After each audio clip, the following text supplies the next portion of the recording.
and blustery, but most of the rain will have cleared Northern Ireland through the early hours of the morning, though we can't rule out some showers around coastal areas. Spells of heavy rain will eventually start to push into Wales, southwest England through the course of the morning, but to the east and southeast, a dry and bright start to the day. Any mist and fog should clear away fairly quickly. That's because we're going to start to see those winds pick up, so turning breezy, particularly as we head our way into the afternoon, and heavy downpours eventually pushing in to western areas. But some sunshine will develop by the afternoon across Northern Ireland, so brightening up here and even across the east and southeast, it should be mostly dry and bright, more hazier spells of sunshine as we see a build of high cloud, but still feeling pleasant, and any brighter spells, highs of around 15 degrees Celsius. Further spells of rain heading our way into Monday, pushing into Northern Ireland, Northern England and southern Scotland. Also a second band of heavy rain starting to push in from the south. Elsewhere, there will be some bright and sunny spells, though once again we can't rule out some showers. And I'm afraid the unsettled theme will stick with us into next week, with temperatures around or just above average. Expect warm spells with the odd rude interruption. Boxed Boilers sponsors the weather on GB News. You could win your entire Christmas on us this year, all magically delivered to you in time for the big day. There's cash, £30,000 in tax-free cash to make your new year go with a bang. There's also a further £10,000 to spend on all the gifts. We've also got Christmas lunch for you, with £1,000 in vouchers to spend at your favourite supermarket. And finally, a festive GB News goodie bag, so there's something for everyone under the tree. For another chance to win, text WIN to 63225. One entry costs £2.50 plus one standard network rate message. Or text BONUS to 63225. 5 entries cost £5 plus one standard network rate message. Go to gbnews.com/win. Entries start at £2.50. Call 0903 686 3232. Calls cost £2.50 plus your network access charge. Or post your name and number to GB17 PO Box 8690 Derby DE1 9TT. UK only. Entrance must be 18 or over. Lines close at 4 p.m. on the 28th of November. Please check the closing time if listening or watching on demand. Westminster's full of talk, but out here, it's the real world. Am I allowed to talk now? No, that's it. This is where it matters, real people and real lives. That's what politics is all about. In fact, has Trump made a good start? No. Straight answers, no spin, and just a couple of pints. How many fingers have I got up? About 10. So join me for Lee Anderson's Real World every Friday at 7 p.m, only on GB News. The People's Channel, Britain's news channel. From the school run to the home run, watch a new show for all of Britain. So he can say whatever he wants. A straight-talking show where all voices are heard. And, you know, when are we going to stop talking about smashing the gangs and actually do it? With the stories that matter from every part of our country. There's a bit of a crash landing there for your Chancellor. Bold, fearless and standing up for you. That's me, Martin Daubney, 3 p.m. till 6 p.m, weekdays, here only on GB News. The People's Channel, Britain's news channel. Hi, I'm Michelle Dewberry, and my show is your opportunity to cut through all the noise and dive in headfirst to some robust debates. Ideas clash. Situation, isn't it? No, because the failure is you're deliberately avoiding my point. Nothing's held back. And if you think this is the end of it, wait for more. And we do not shy away from the difficult stuff. Sometimes I want to shake people and say, if only you understood. So join me on Jubes and Co weeknights at 6 p.m, only on GB News, Britain's news channel. Exciting news. Every Friday, my Patrick Christie's Tonight Show is going to have a twist to it. We're welcoming some special guests. You. That's right, on Fridays I'm going to be doing my show in front of a live studio audience, because this show is about you and what you have to say. It's going to be the same big debates, same big topics, same big opinions, but every Friday night at 9 p.m, you are invited to come on down to Patrick Christie's Tonight to be a part of the action. Only on GB News, the People's Channel, Britain's news channel.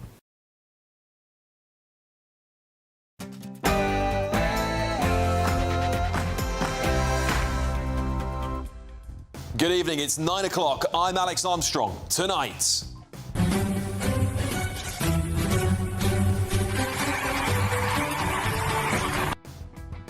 That kind of sums it up, doesn't it, really? Well, I'm going to drop a bombshell expose that suggests this government is gaslighting the public over so-called overflowing prisons. Also, we're going to walk down to the Capitol, and I'll be there with you, and we fight.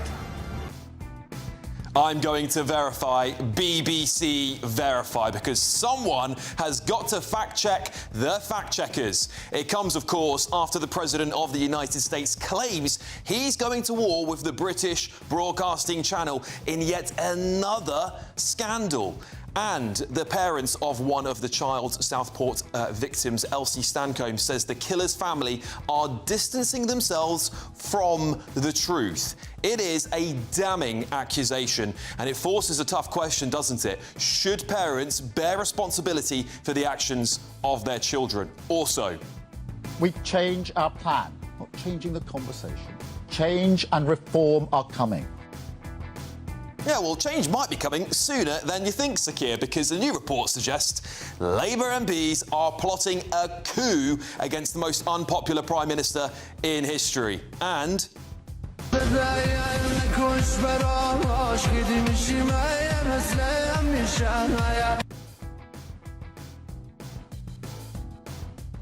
1,500 small boat migrants have crossed the channel illegally since Thursday. And yet, just a few days ago, Labour MPs were all over Twitter taking victory laps for stopping the boats. And let's be honest, it wasn't policy, was it? It was the weather. And now we're being fed whispers that Britain is heading to a Denmark-style immigration system. I mean, after everything we've seen from this government, do you believe a word of it? And what do you mean by that, though? What we fought for, and what we fought for was our freedom. We find that even now it's darn sight worse than what it was when I fought for it. Well, I knew what that veteran meant by that, and that disgraceful interview by Adil Ray with that 100-year-old veteran who said the UK today wasn't worth the sacrifice made in World War II has sparked even more furious debate. That is, as Adil Ray is now dragged in by ITV management over seemingly praising Sharia law. And joining me to discuss all these incredible topics tonight, journalist and broadcaster Suzanne Evans, former Labour advisor Paul Richards, and former Conservative advisor Charlie Rowley.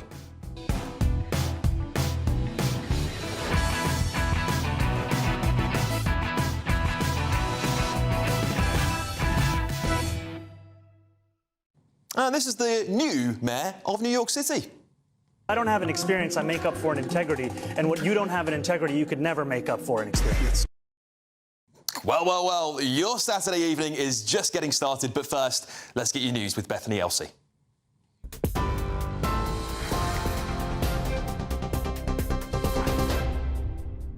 Alex, thank you. Good evening. Your top stories from the GB newsroom at 9:03. The UK could face a tougher Denmark-style immigration system as the Home Secretary is expected to announce a huge shake-up. The Danish system is seen as one of the toughest in Europe. It's understood Shabana Mahmood is considering plans to use their tighter rules on family reunion and restricting most refugees to a temporary stay in the country. Well, it comes as GB News can reveal that 1,500 migrants have crossed the English Channel on small boats since Thursday, taking this year's total so far to more than 38,000. It's reported Labour MPs are plotting to oust Sir Keir Starmer as anger grows over the government's plans to break a key manifesto pledge to raise income tax. The Times also reports more than 9 million pensioners face paying an extra £380 a year on average, as Rachel Reeves is also expected to cut national insurance in the budget this month. It's understood the discontent is also fuelled by the party's poor poll ratings. US airlines have been forced to cancel hundreds more flights across the country amid the ongoing government shutdown. Federal authorities instructed airlines to cut 4% of flights today at 40 major airports. That number will rise to 6% on Tuesday and then 10% by Friday. American Airlines, Delta and United Airlines are some of the largest carriers affected. During the record 39-day government shutdown, 13,000 air traffic controllers and 50,000 security screeners have been forced to work without pay. A woman is in a critical condition after she was stabbed in Birmingham in what police have described as an unprovoked attack. The woman in her 30s suffered a serious neck injury. West Midlands police were called to Smallbrook, Queensway, shortly before 9 p.m. last night. A man in his 20s has been arrested and remains in custody. And former Top Gear presenter Quentin Wilson has died at the age of 68 after a short battle with lung cancer. The TV presenter, motoring journalist and author helped to shape the original Top Gear series as one of the first hosts of the programme, working alongside Jeremy Clarkson. Wilson also launched a Fair Fuel campaign which helped to freeze fuel duty, preventing more than £100 billion in taxation. His family have described him as a true national treasure. You're up to date. I'll have more for you at 10 o'clock. You can now watch GB News live across the United States of America and the world on Truth Plus. Scan the QR code to find out more or visit gbnews.com/truth.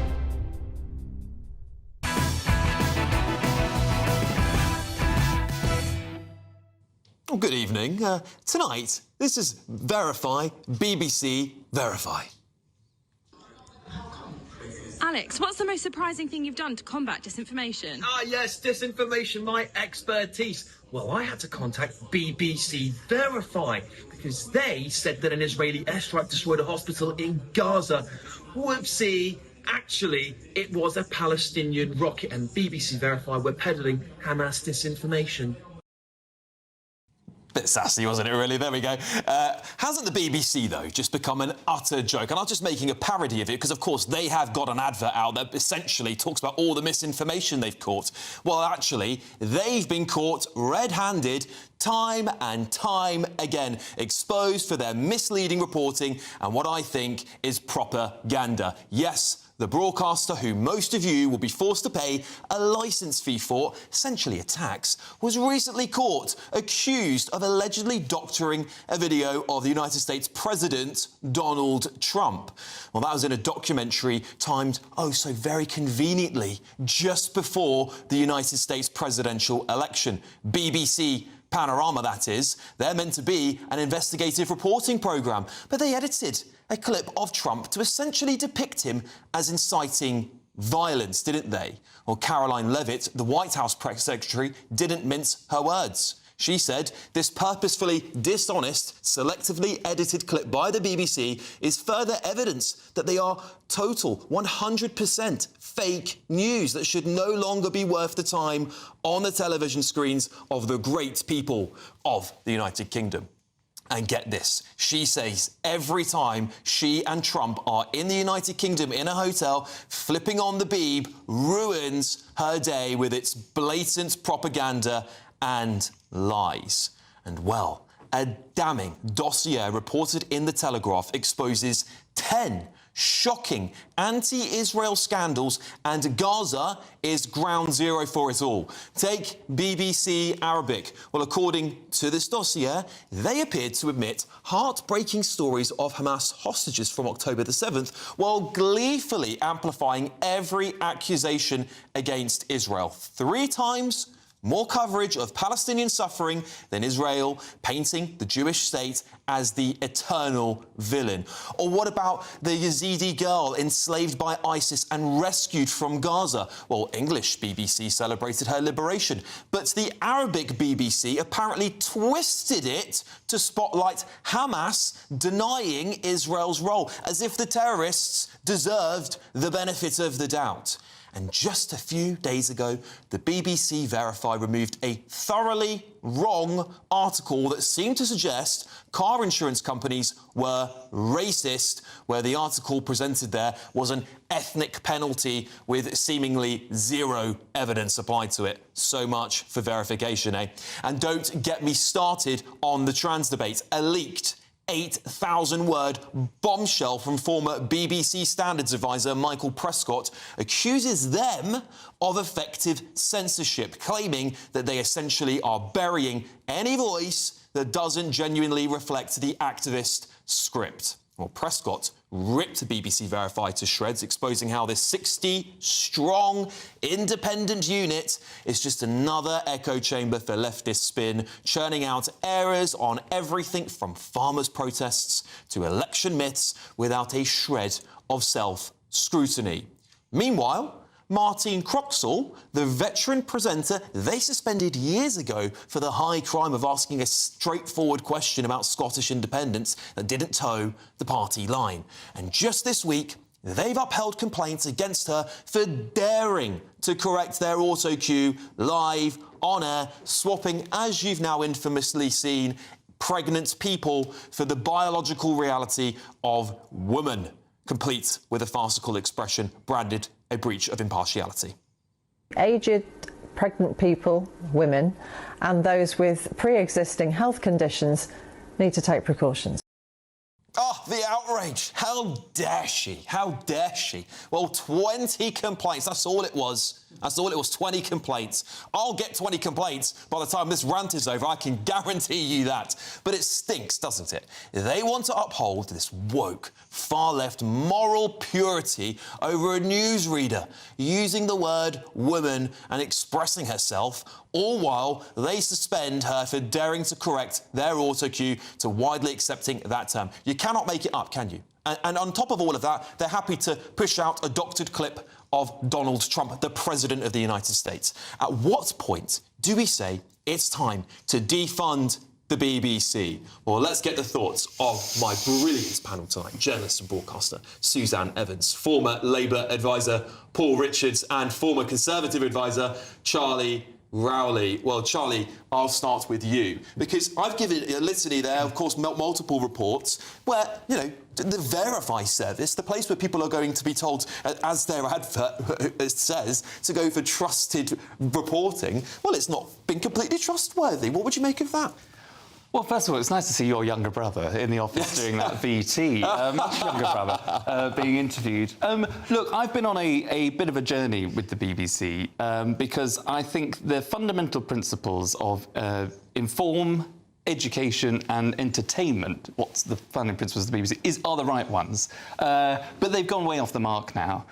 You know, I would protect Strictly Come Dancing. Call me an old-timer, but I love that kind of show. I love that kind of entertainment. There isn't a market in terms of, I think, profits to be made by television through educational programmes. That doesn't actually sell, I think, for subscription services. So you've got to have... And you're talking about regional radio, regional news, which I think there isn't that sort of gap. You know, there's a market there for it. So I think there is a place for the BBC. But to add to that litany of errors, you're talking about things like Glastonbury, you know, Bob Vylan, aptly named, where we're not just talking about presenters and programmes that are made by external companies that are just bought by the BBC. We're talking about editorial decisions. Martine Croxall, editorially, castigated, basically, by what she said, just correcting an auto-cue. These are editors at the BBC. These are journalists. These are senior executives that are taking us all for a ride. That needs to stop. And that's why I think people will be as angry and on the journey that I am, heading towards the door of the BBC. Well, this is it, Suzanne, isn't it? Because at the end of the day, we are essentially forced to pay this. If you want to watch live television and have a TV in your house, well, there could be people who barge in and arrest you for not having that licence. So I used to work as a BBC journalist in the 80s and 90s, and I was a passionate defender of the licence fee. I'd say, look at what you get. You get 5 radio channels, you get 2 television channels, as it was then. You get the whole host of BBC local radio, you get the BBC website. It's brilliant value for money, and I really believe that. And if the BBC was still the same as the BBC was back then, I'd still agree. But it's not. I totally empathise with the White House press spokesperson who said that when she's in Britain, she turns the telly on and the BBC ruins her day.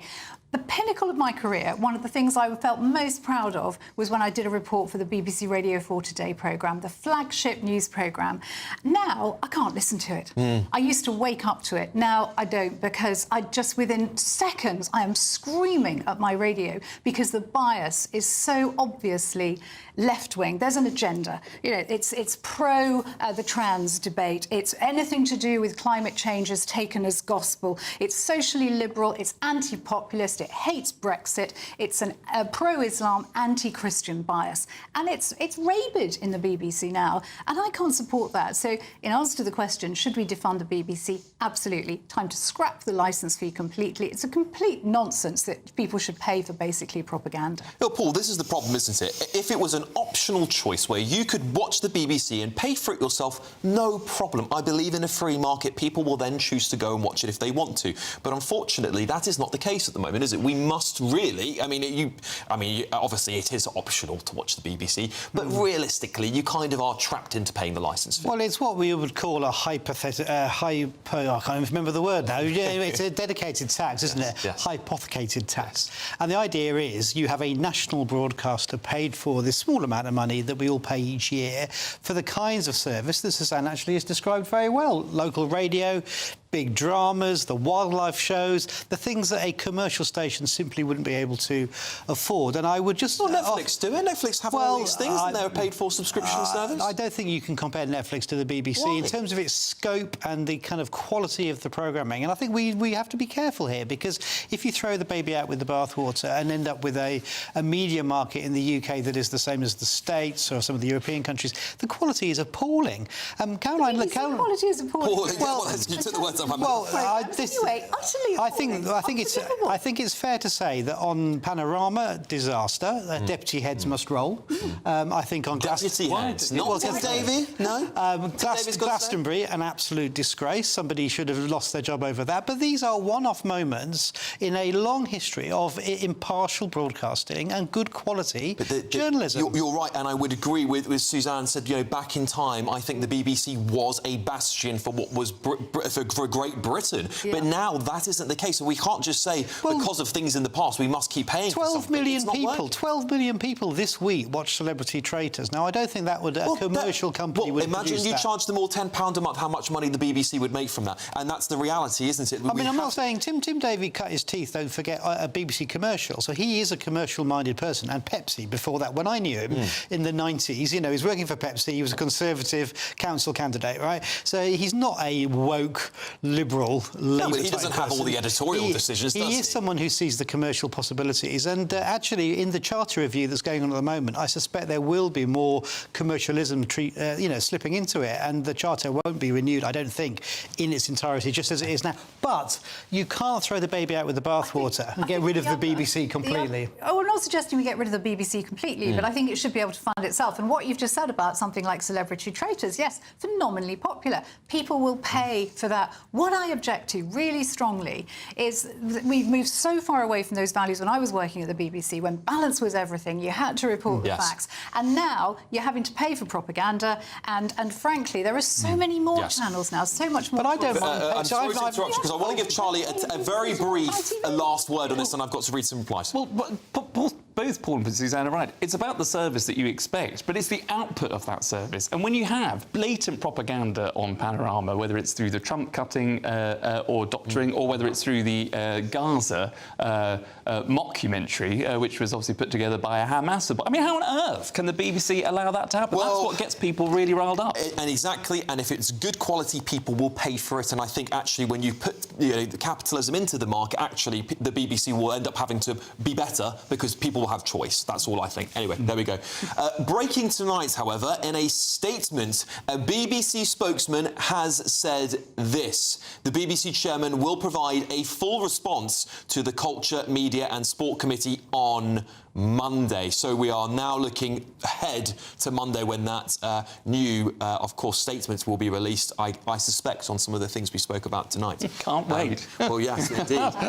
Some more replies here, though, because the BBC spokesperson also told GB News, while we don't comment on leaked documents, when the BBC receives feedback, it takes it seriously and considers it carefully. Michael Prescott is a former advisor to a board committee where differing views and opinions of our coverage are routinely discussed and debated.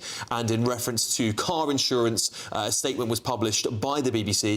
BBC News has removed an article from our website about car insurance premiums as it did not meet our normal editorial standards. And in relation to Martin Croxall, a statement from the BBC's Executive Complaints Unit said that giving the strong impression of expressing a personal view on a controversial matter, even if inadvertently, falls short of the BBC's expectations of its presenters and journalists in relation to impartiality. The BBC added, we continue to review our coverage to reflect developments such as the recent Supreme Court ruling. OK, there we go. Time now for the great British giveaway. If you're feeling festive, how about getting Christmas on us? 40 grand cash to spend in your Christmas of your dreams, 1 grand to spend it on Christmas lunch from your favourite supermarket, and you get a GB News goodie bag for under the tree too. There we go. All in time for the big day too. Here's all the details you need. You could win your entire Christmas on us this year, all magically delivered to you in time for the big day. There's cash, £30,000 in tax-free cash to make your new year go with a bang. There's also a further £10,000 to spend on all the gifts. We've also got Christmas lunch for you, with £1,000 in vouchers to spend at your favourite supermarket. And finally, a festive GB News goodie bag, so there's something for everyone under the tree. For another chance to win, text WIN to 63225. One entry costs £2.50 plus one standard network rate message. Or text BONUS to 63225. 5 entries cost £5 plus one standard network rate message. Go to gbnews.com/win. Entries start at £2.50. Call 0903 686 3232. Calls cost £2.50 plus your network access charge. Or post your name and number to GB17 PO Box 8690 Derby DE1 9TT. UK only. Entrance must be 18 or over. Lines close at 4 p.m. on the 28th of November. Please check the closing time if listening or watching on demand. Good luck, everybody. Well, coming up, as chaos continues in Keir Starmer's cabinet, we're hearing some little rumours of Labour MPs plotting to oust him. We change our plan, not changing the conversation. Change and reform are coming. We changed the Prime Minister. But first, should parents be responsible for handing their kids into authorities? This is Alex Armstrong tonight, only on GB News.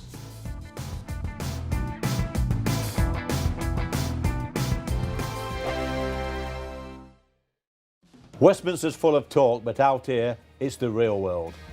Am I allowed to talk now? No, that's it. This is where it matters. Real people and real lives. That's what politics is all about. In fact, this Trump made a good start. No. Straight answers, no spin, and just a couple of pints. How many fingers have I got up? About 10. So join me for Lee Anderson's Real World every Friday at 7 p.m. only on GB News. The People's Channel, Britain's news channel.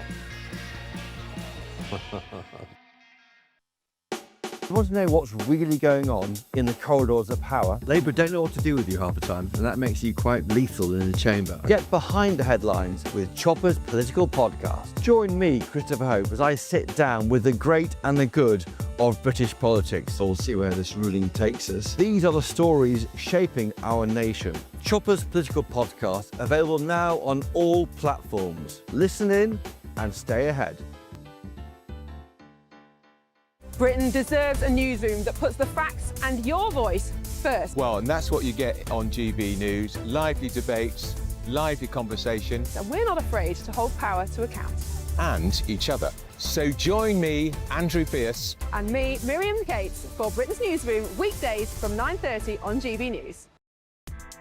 Join me, Nana Akweer, for an informative, interactive news programme with a difference. It's fun.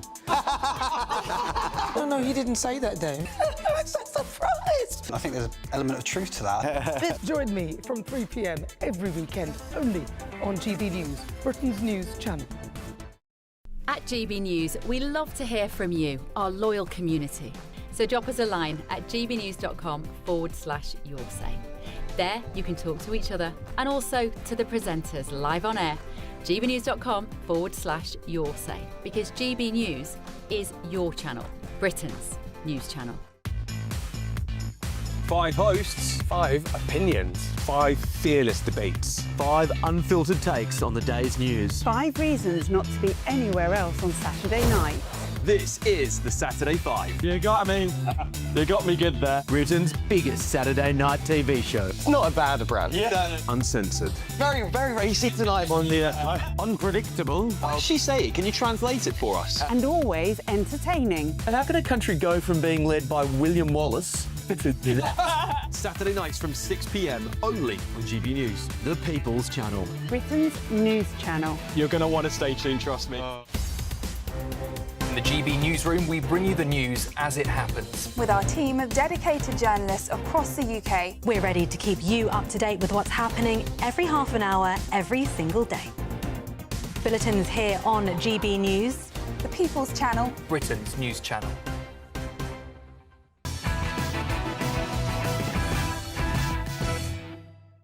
Welcome back, everybody. Well, the parents of the Southport murder victim Elsie Stancombe have issued powerful statements accusing the family of killer Axel Radicabana of distancing themselves from the truth. It comes as Radicabana's father, Alfanesi, admitted he knew his son was hoarding large knives and weapons and had even foiled a plot to set fire to his old school just a week before the attack.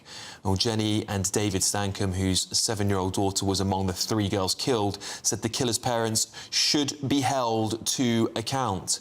They said they knew his behaviour was escalating. They saw the signs, the obsession, the growing desire to harm, especially in the months, weeks and days before the attack. And still, they did nothing. So, on the back of that news, tonight I'm asking, should parents bear the responsibility for the actions of their children? Well, I'm now pleased to be joined by social commentator and parent Annalise Colwell and broadcaster and writer Emma Wolfe. Thank you very much. Emma, I'll start with you tonight. Of course, devastating comments we heard, but of course, many people will argue that parents need to do more these days, and some will say, actually, children go off and do terrible things and we shouldn't be holding them accountable, holding parents accountable. What do you make of those statements?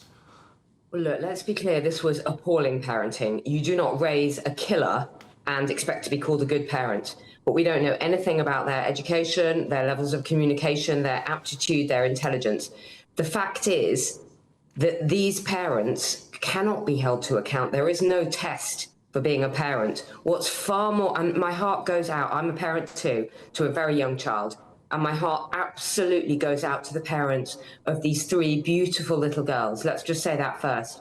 But far more concerning, Alex, is the failure, the breakdown, the abject failure of the entire safeguarding system. There were multiple missed opportunities. The school, youth workers, social services, the police. How on earth was Radicabana able to access very dangerous material online, to buy knives, to buy other deadly materials, and no one, I mean, what is the PREVENT programme all about? No one picked up on this. People around him, the safeguarding system, all of those authorities are trained to do this. They are paid to do this. Their failure, to me, is even more concerning than the appalling parenting that was going on. Annalise, what do you make of those comments? Well, I can't disagree with everything Emma's just said. But the one person or 2 people who did know that this monster had knives and what he intended to do was his parents. And had there been a law that legally obliged them to tell the authorities what they knew, those little girls may not be dead. And as a parent, again, my heart goes out to the parents of those little girls more than anything. I can't begin to imagine what those parents are going through. My heart also goes out to some extent to the parents of this monster, because they've also lost a child. They must be utterly horrified at what their child has done. And I also understand how difficult it must be in some way, you know, to want to protect your child. I don't expect they thought that that's what he was going to do. As I understand it, his father thought he was at risk. And he thought that he was doing the right thing. Yeah, he wasn't doing the right thing. Had there been a law that said you are obligated to hand your child in if you have any suspicions, then they may have done so. That may have made the difference. Yes, there were. Sorry, go ahead, Annalise. Go on, sorry, beg your pardon, go ahead. There have obviously been all sorts of failures all the way along the line, and there have been people who try to point out this boy was going to do something awful. I understand his mistress recognised the signs. There have been all sorts of failures, but I think that if there had been a law that said you have to give all the information you have to the authorities as a parent, then they would have possibly have done that. You know, the guilt that you must feel of thinking, oh my goodness, I'm going to hand my child to the authorities. They could be imprisoned, they could be, you know, sent somewhere, whatever. That guilt would be huge. But if there was a law to say, well, you have to, that sort of maybe makes it easier to do the right thing. Yeah, Emma, what do you make of this idea? Perhaps we could have a law. Do you think that parents' loyalties will always lie with their children, no matter what the crime is? Do you think that's a very difficult thing to police? Of course it is. Of course it is. And, you know, parenting is an emotional thing. And I completely agree with what Annalise is saying about you love your child and, you know, they've lost a child too, in a way. But it won't work. If you say there should be a law, yes, there should be a law that you should be morally responsible as a parent. There should be a law that you shouldn't neglect or beat your children or in any way abuse them, or that you should bring them up to be good citizens, of course. My point is there is a huge raft of authorities around a child. Unfortunately, as I say, there's no test to becoming a parent. You can be a drug addict and be a parent. You can be a child abuser. You can be a paedophile, and you can just become a parent. It's crazy. It's the most responsible, important job in the world. And there's no law, there's no test. So I'm much more concerned about the failure of these multiple missed opportunities of the bodies that are supposed to police this stuff. Emma, do you think there's some responsibility for the parents, though? They said they knew he was, there's alleged comments that he knew he was hoarding knives and things like that. Perhaps they could have passed them on to those authorities. And I think what Annalise is saying, if there was some sort of mechanism where people knew they would be held accountable for not passing that information on, perhaps something would have changed. What do you think of that? But the authorities crossed Rudy Cabana's path on multiple occasions. Their job is to make sure. What about the PREVENT programme? Preventing what? Their job, their training is to make sure, and they have no emotional ties in the way that a parent does, right? They have no kind of they have no emotional tie to protect their child, to keep him safe, to hide what he's doing. That's why we have those bodies. That's why we have social services who are often seen as heavy-handed and going in and interfering. Their job is to interfere in cases like this. That's why it's so important. That's why they matter, and that's why they exist. Indeed. And Annalise, I'll give you the briefly final word here. Do you think it's really realistic that we could expect parents to, you know, hand over their own children? Do you think that's realistic? I mean, there's laws in America where, you know, your wife doesn't have to testify against you, for example. Do you think it's realistic we could do something like that? I think that there's a possibility that it could make a difference. And if there's a possibility that it could make a difference, it's worth doing. Obviously, you know, everything that Emma's saying is absolutely right. It's absolutely true. We have got things in place to try and stop this. And there are laws to say you shouldn't, you know, hurt children, you shouldn't murder children. There are all sorts of laws there that people break, and they're not always going to follow them. But if there's a possibility that this extra level could possibly prevent something like this happening again, and it could give parents, almost give them more permission to get over their guilt and to think, actually, I'm doing the right thing. I'm doing what the law states me, tells me to do. That could just make that bit of difference. Yes, and if it makes a difference to one child's life, then it's worth doing. I certainly feel that we've got to do something. I personally, listen, I think you both got very, very good points this evening. I certainly don't know what we need to do, but I feel like with the rising knife crime amongst young people, we see these terrible horror stories all the time, don't we? Something's got to give somewhere, and I don't know where we need to start. Absolutely. I certainly agree. We need to look at things like PREVENT too. Very well said, both of you, social commentator and parent Annalise Colwell, and broadcaster and writer Emma Wolf. Thank you very much for joining me this evening. Coming up, though.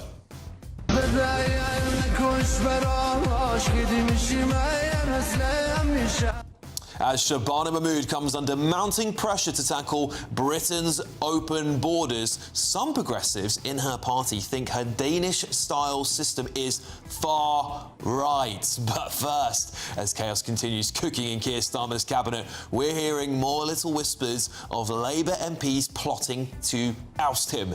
This is Alex Armstrong tonight, only on GB News. Can't wait to get in that sea. Lovely and warm. Just like the feeling of having great travel insurance. All Clear Travel Insurance sponsors GB News travel destinations forecast.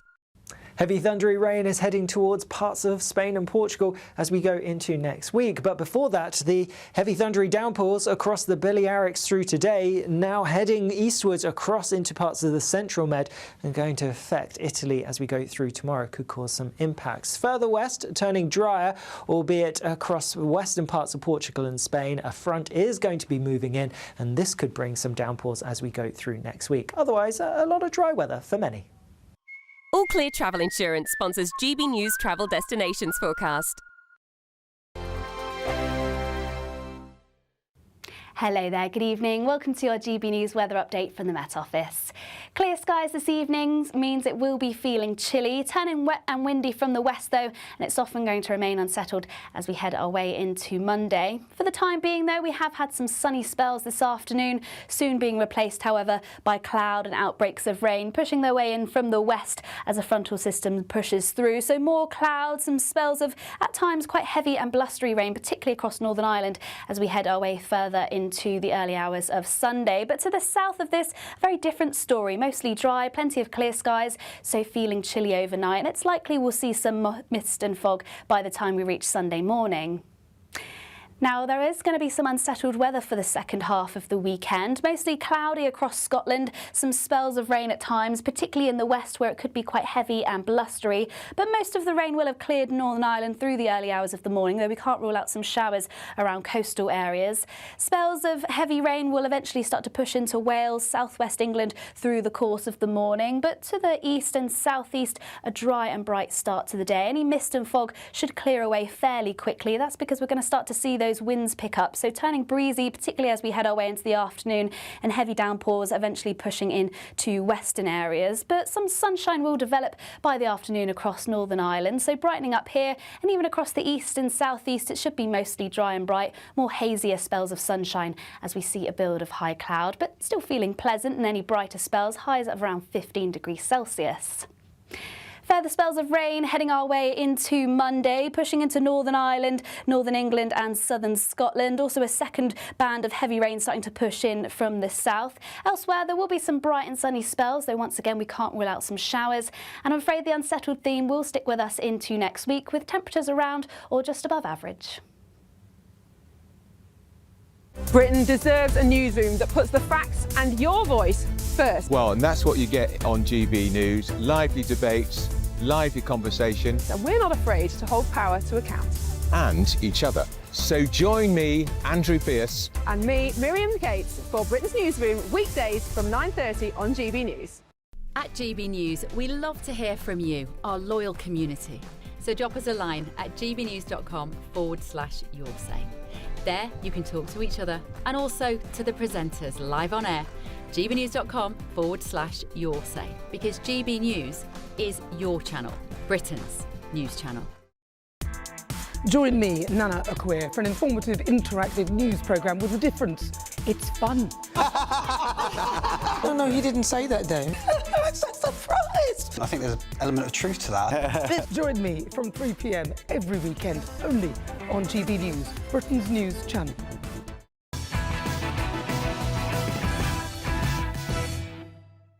Well, Labour MPs are plotting to oust Sir Keir Starmer. It's been reported as anger grows over the government's plans to break a key manifesto pledge and raise your income taxes.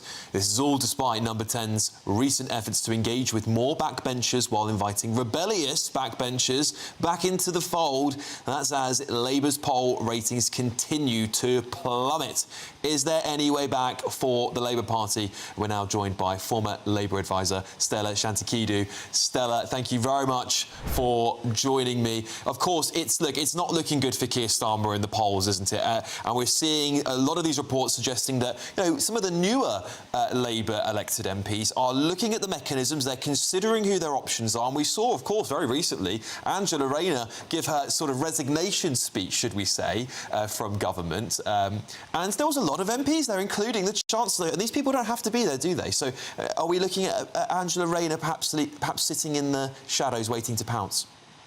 I'm not sure whether it's going to be Angela Rayner or someone else, but you are quite right. And at Labour Party conference a month ago, I saw the same thing. I went to some events where Andy Burnham was speaking, and there were a lot of MPs showing up from across the political spectrum of the Labour Party, who, as you said, they don't have to show up to these kind of events. And there are quite a few candidates who we believe are preparing. Wes Streeting, the health secretary, is one of them. Some people would like to see Sabana Mahmood, but she is quite loyal to Keir Starmer. Bridget Phillipson is another one. There are some other people suggesting Louise Hay from the soft left part of the party, but she's still a bit overshadowed by the scandal that made her leave the cabinet. So the first year that Starmer was in government, he was extremely powerful. None of the new MPs would dare do anything to harm the leader that brought them into parliament. But this has changed since the conference.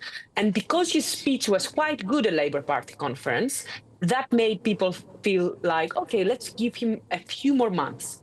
But even from his own team, I don't think that people expect this to be more than the summer, for example.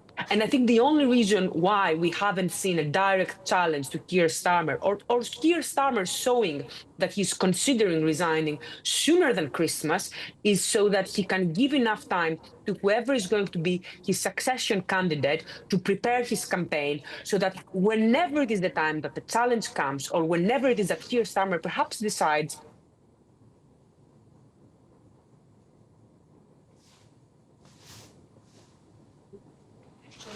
unfortunately, I think we've lost Stella there. I beg your pardon. Well, we've got my panel here, thankfully. I've got Charlie, Paul and Suzanne in the room with me. Thank you, Stella, for joining us, if you can hear us still. Again, Stella's supporting the reports here, saying Wes preparing, Mahmood's preparing, Phillipson, Rayner all sitting in the wings, Paul. It's looking likely, isn't it? He's going to go. No, it's not. And I have to say, my first job in politics, Alice, was 1991. I know it's impossible to believe that I'm that old. However, Labour MPs, and that was working for a Labour MP on the front bench, Labour MPs have been plotting against the leader.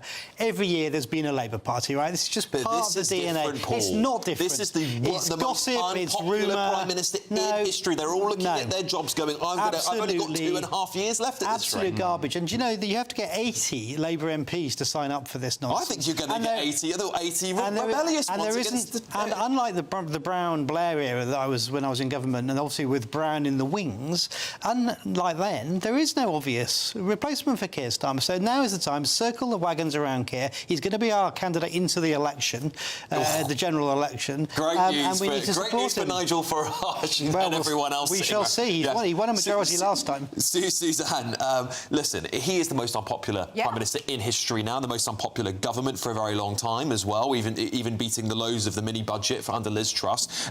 You know, is there anything the Prime Minister can do to bounce back at this point, or is he finished? I think he's finished, really. Whether he's finished in terms of the Labour Party, I think Paul's right. I don't think he's going to go. Is it 80 MPs? It's 20% of the parliamentary party, isn't it, that need to vote for him, I think, to go. Well, I can't do the maths, but is that not right? Less than that might be about right. I'm not quite sure. But yeah, quick, work it out. Say he's absolutely doing terribly badly. A minority of the public think he should stay, only 26%. Rachel Reeves the same. Most people think she should go.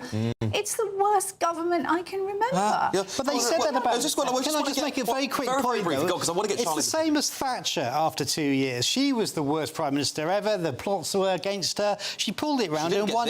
And she won 2 further elections. Her polls were never this low. That's what they said about her at the time. I mean, you're a former Tory advisor. Well, exactly. Are we looking at a Labour Party that's basically the same as the last Tory government, which is constantly having to change leaders because it's so unpopular? I know a coup when I see one, and this is one in plain sight. Never hear Keir, won't be here for much longer, because Labour MPs are beside themselves that they've got a rudderless leader that came in on the back of a manifesto, beat Jeremy Corbyn, finished him off by saying, I'm going to do all these things to placate the hard left, chucked all them, then came into office pledging to the country we're not going to raise taxes, raises taxes, goes after the pensioners, of all people, to begin with. This guy is never here. He doesn't know what he stands for, doesn't know what he's doing. And if you can't even get, the talking about those backbench Labour MPs, if you can't get a welfare bill through of a tuppence worth of 5 billion compared to what actually they need to be saving. Their backbenchers rebelled. Yes. Labour backbenchers rebelled against the Chancellor and his Prime Minister, and do you know what? They'll do it again after this budget. Well, Labour, I think, is in the same ideological, moral dilemma that the Tories were after Brexit, which is they don't know whether they should go left, go right, go centre. They haven't got a clue, and they're all divided on it. Paul, I know you want to jump in very... Give me 5 seconds. Surely the lesson of the government that we had before is that if you keep swapping your leaders, it doesn't make any difference. Well, that's right, and I don't think it will. Whatever you do, keep Keir Starmer in, put someone else in. I think they're finished. I think the public are fed up with the two-party system. I think they want change. Coming up, though.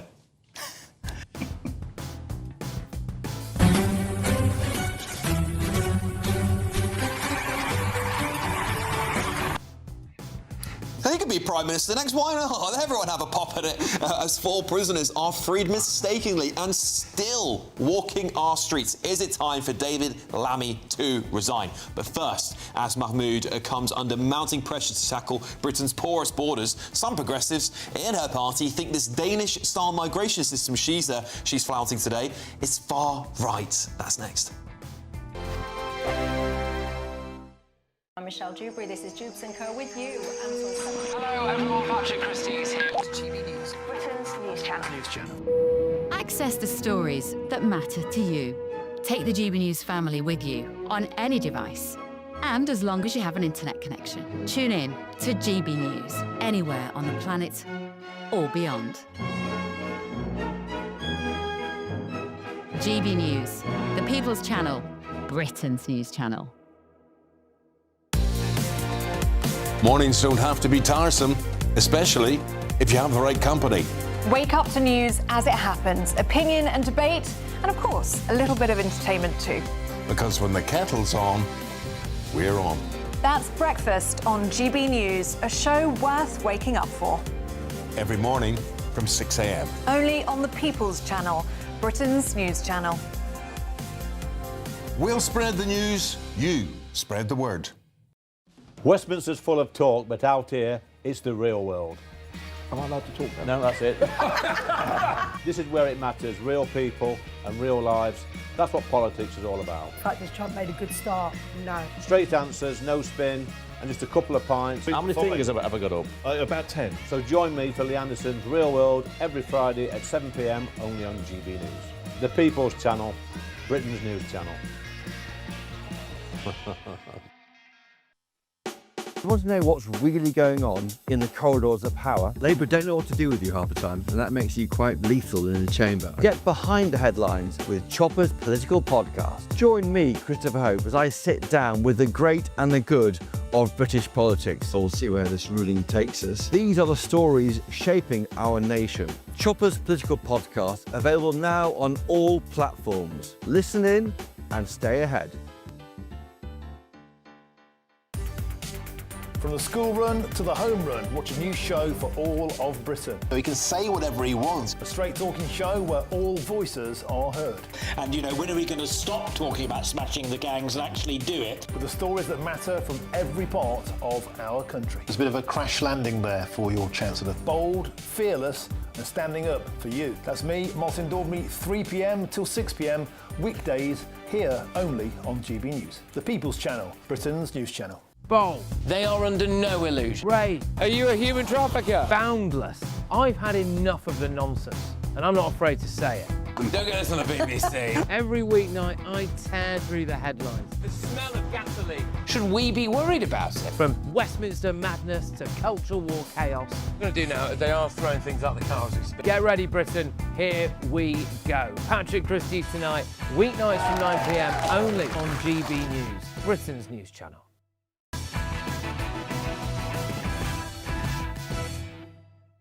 Welcome back to Alex Armstrong Tonight.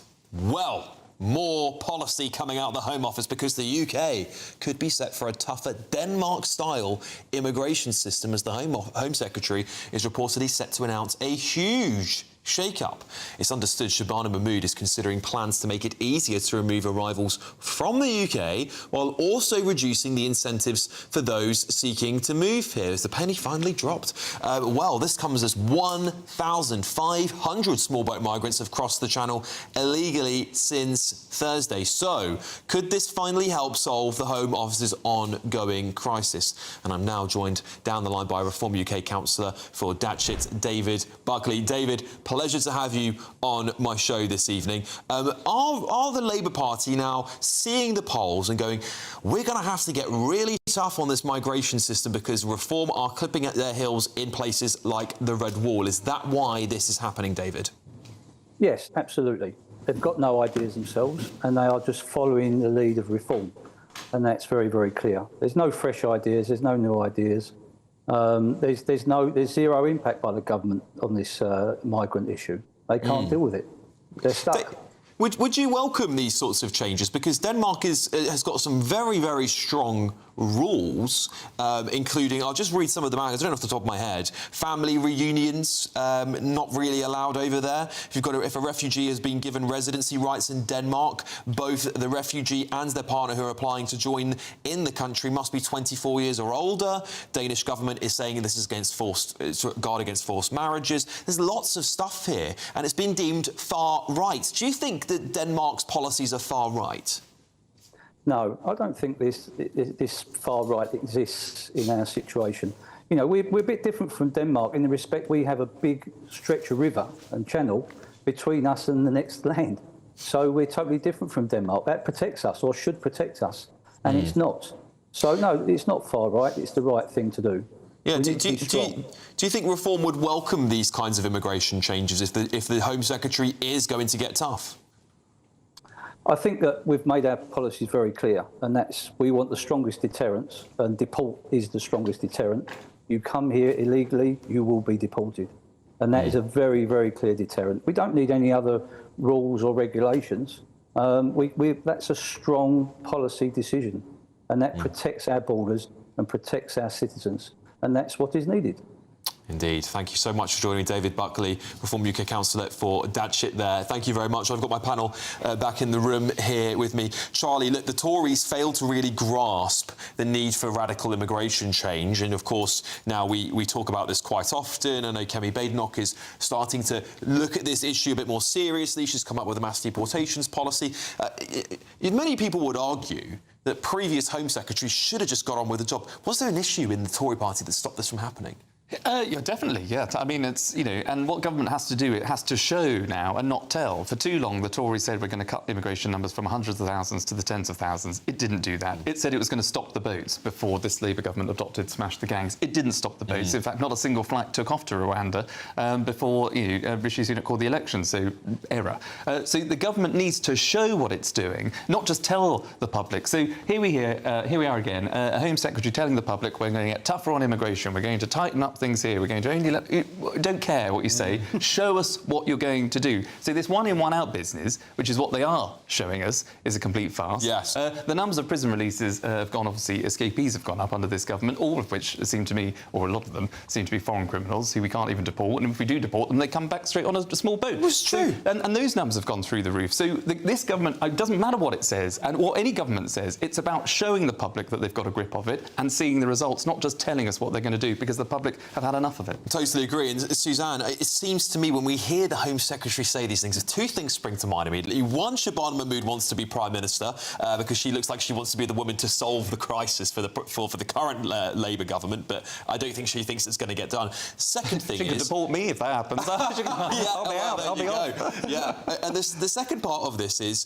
that the Danish are very strong on this. They talk about parallel societies where more than 50% of the residents consider that people in the area, if there's more than 50% that are non-Western, from non-Western backgrounds, they even have the right to demolish entire apartment blocks. Yeah, they're really stubborn, and that shows very strongly in the demographics. So in Denmark, there are around less than 700,000 immigrants, making up 8% of the population.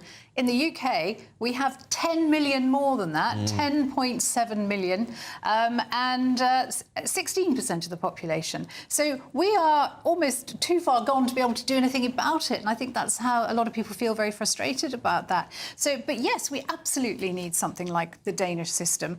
So also there's this idea that if you come here as a refugee, you're given temporary right to stay here, and then once your home country's safe again, you go back. I've never understood why that isn't across the board the norm. It seems Totally agree. to me. Paul, very briefly from you, is it far right for these policies to... Well, Mette Frederiksen, as we all know, the Prime Minister of Denmark, is a social democrat, same politics as me. He's leading a social democratic government, so no, it's not far right, it's just sensible politics. OK, well, I've got a little right reply here. These figures are shameful. The British people deserve better. This government is taking action. We have detained and removed more than 35,000 who were here illegally. Our historic deal with the French means those who arrive on small boats are now being sent back. But it's clear we must go further and faster, removing more of these illegally and stopping migrants from making the small boat crossings in the first place. I'm getting it out right on time. Coming up, prisons are in chaos. Have we let our veterans down? Loads of big expose coming up. See you too.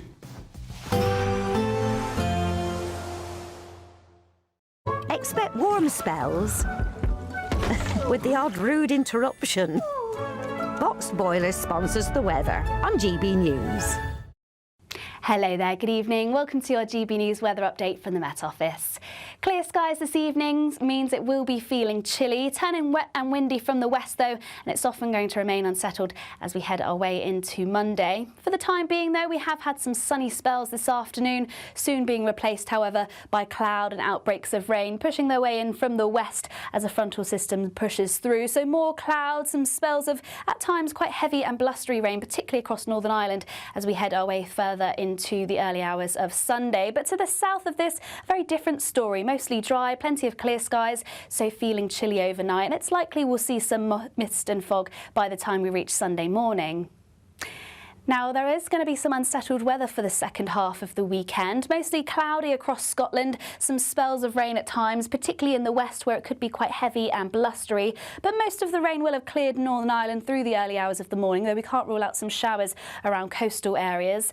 Spells of heavy rain will eventually start to push into Wales, southwest England through the course of the morning. But to the east and southeast, a dry and bright start to the day. Any mist and fog should clear away fairly quickly. That's because we're going to start to see those winds pick up, so turning breezy, particularly as we head our way into the afternoon, and heavy downpours eventually pushing in to western areas. But some sunshine will develop by the afternoon across Northern Ireland, so brightening up here and even across the east and southeast, it should be mostly dry and bright, more hazier spells of sunshine as we see a build of high cloud, but still feeling pleasant, and any brighter spells, highs of around 15 degrees Celsius.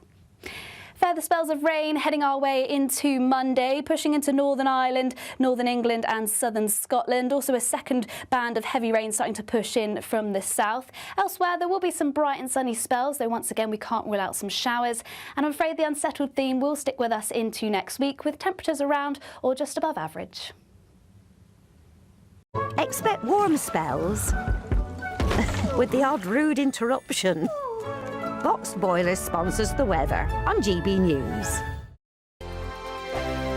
We could be delivering the perfect Christmas to you this year. There's £30,000 in tax-free cash to make 2026 the best year yet. A further £10,000 cash to spend on gifts for all the family. There's £1,000 to spend in your favourite supermarket. And a festively themed GB News goodie bag. And we'll get it all to you in time for the big day. For another chance to win, text WIN to 63225. One entry costs £2.50 plus one standard network rate message. Or text bonus to 63225. 5 entries cost £5 plus one standard network rate message. Go to gbnews.com/win. Entries start at £2.50. Call 0903 686 3232. Calls cost £2.50 plus your network access charge. Or post your name and number to GB17 PO Box 8690 Derby DE1 9TT. UK only. Entrance must be 18 or over. Lines close at 4 p.m. on the 28th of November. Please check the closing time if listening or watching on demand. Good luck.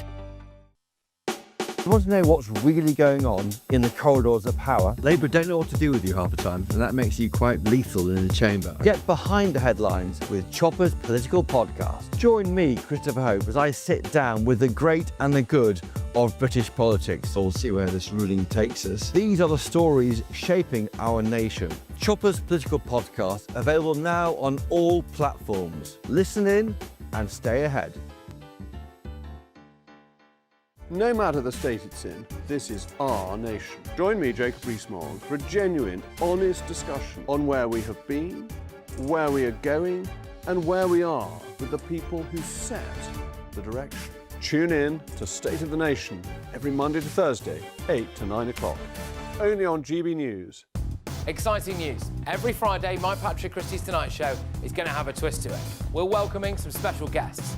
You. That's right, on Fridays I'm going to be doing my show in front of a live studio audience because this show is about you and what you have to say. It's going to be the same big debates, same big topics, same big opinions, but every Friday night at 9 p.m. you are invited to come on down to Patrick Christie's Tonight to be a part of the action. Only on GB News, the People's Channel, Britain's news channel.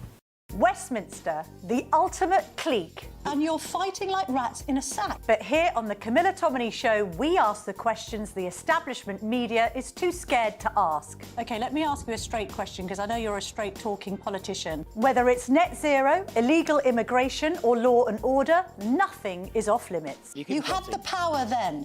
Yeah, as I say, now you've lost it. That's the Camilla Tominey Show, a politics show that's fearless. But no, let me finish my question if you don't mind, because it is my show. Sundays at 9:30, only on GB News, the People's Channel, Britain's news channel.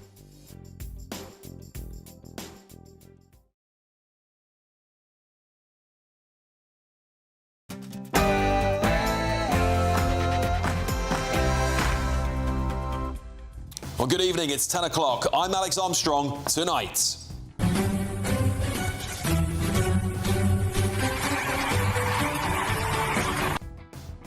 You thought Halloween was over, but it's not for our prisons, because I'm going to drop a bombshell expose that suggests this government is gaslighting the public over so-called overflowing prisons. Also, we're going to walk down to the Capitol, and I'll be there with you, and we fight. I'm going to verify BBC Verify, because someone has got to fact-check the fact-checkers. It comes after the President of the United States claims he is going to war with the British Broadcasting Channel as yet another scandal embroils them. And we change our plan, not changing the conversation. Change and reform are coming. Yes, and change might be coming sooner than you think, Prime Minister, as new reports suggest that Labour MPs are plotting a coup against the most unpopular Prime Minister in our history. Also, 1,500 small boat migrants have crossed the Channel illegally since Thursday. And yet, just days ago, Labour MPs were all over Twitter taking victory laps for stopping the boats. And let's be honest, it wasn't the policy, was it? It was the weather. And now we're being fed whispers that Britain is heading for a Denmark-style immigration system. I mean, after everything we've seen from this government, do you believe a word of it? And what do you mean by that, though? What we fought for, and what we fought for was our freedom. We find that even now it's darn sight worse than what it was when I fought for it. For goodness sake, we all knew what he meant by it. That disgraceful interview with Adil Ray, which had a 100-year-old veteran who said the UK today isn't worth the sacrifice made in World War II, has sparked fury as Adil Ray is also dragged in by ITV management over seemingly praising Sharia law. And splashing on the front page of the Mail tomorrow, Boris blasts at arrogant Nick Robinson for claiming Bias Row is an anti-BBC plot. Well, joining me tonight, journalist and broadcaster Suzanne Evans, former Labour advisor Paul Richards and former Tory advisor Charlie Rowley.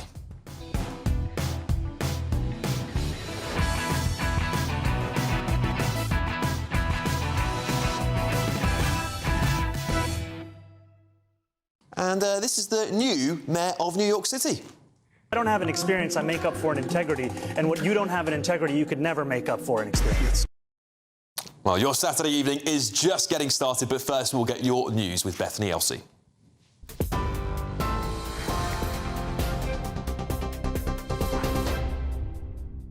Good evening. Your top stories from the GB newsroom at 3 minutes past 10. The UK could face a tougher Denmark-style immigration system as the Home Secretary is expected to announce a huge shake-up. The Danish system is seen as one of the toughest in Europe, and it's understood Shabana Mahmood is considering plans to use their tighter rules on family reunion and restricting how long refugees can stay in the country. It comes as GB News reveals that 1,500 migrants have crossed the English Channel on small boats since Thursday, taking this year's total so far to more than 38,000. US airlines have been forced to cancel hundreds more flights across the country amid the ongoing government shutdown. The Federal Aviation Administration instructed airlines to cut 4% of flights today at 40 major airports. That number will rise to 6% on Tuesday and then 10% by Friday. American Airlines, Delta and United Airlines are some of the largest carriers affected. During the record 39-day government shutdown, 13,000 air traffic controllers and 50,000 security screeners have been forced to work without pay. In Ukraine, at least 7 people have been killed and dozens have injured after Russia launched a barrage of missiles. President Volodymyr Zelensky says Russia fired more than 450 drones and 45 missiles overnight. Large energy facilities were damaged in 3 regions, including the capital, Kyiv, and 1 drone hit a residential building. Zelensky is calling on allies to intensify sanctions on all Russian energy. The Philippines is bracing for Typhoon Feng-1 after a storm earlier this week killed more than 200 people and left 100 more still missing. Typhoon Kalmegi hit on Tuesday, devastating the Philippines and Vietnam, flattening homes, uprooting trees and knocking out power to millions. Rescue operations were suspended and mass evacuations began today as the latest storm is forecast to intensify into a super typhoon before making landfall on Sunday night. TV presenter Davina McCall has revealed she was diagnosed with breast cancer 6 weeks ago after discovering a lump while on the set of The Masked Singer. It comes almost a year after she underwent surgery to remove a brain tumour. Posting an emotional video on her Instagram page, the 58-year-old told fans the disease was caught very early and the lump has been removed. She urged others to get checked. And former Top Gear presenter Quentin Wilson has died at the age of 68 after a short battle with lung cancer. He was one of the first hosts of the hit BBC show alongside Jeremy Clarkson before going on to present Channel 5's Fifth Gear. Clarkson has described him as a properly funny man. James May and Tiff Needle also paid tribute. Wilson was also an author and launched a Fair Fuel campaign which helped to freeze fuel duty. His family said he was a true national treasure. You're up to date. I'll have more for you in an hour's time. Tune into GB News Radio wherever you are. Online, on DAB digital radio, on TuneIn, on Radio Player and on your smart speaker. Just say, play GB News.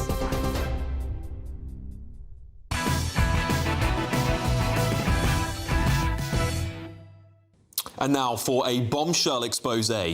Is there a deliberate attempt to create chaos and raise crime in Britain by deep state socialist groups like the Fabians? Because you've been told prisons are full.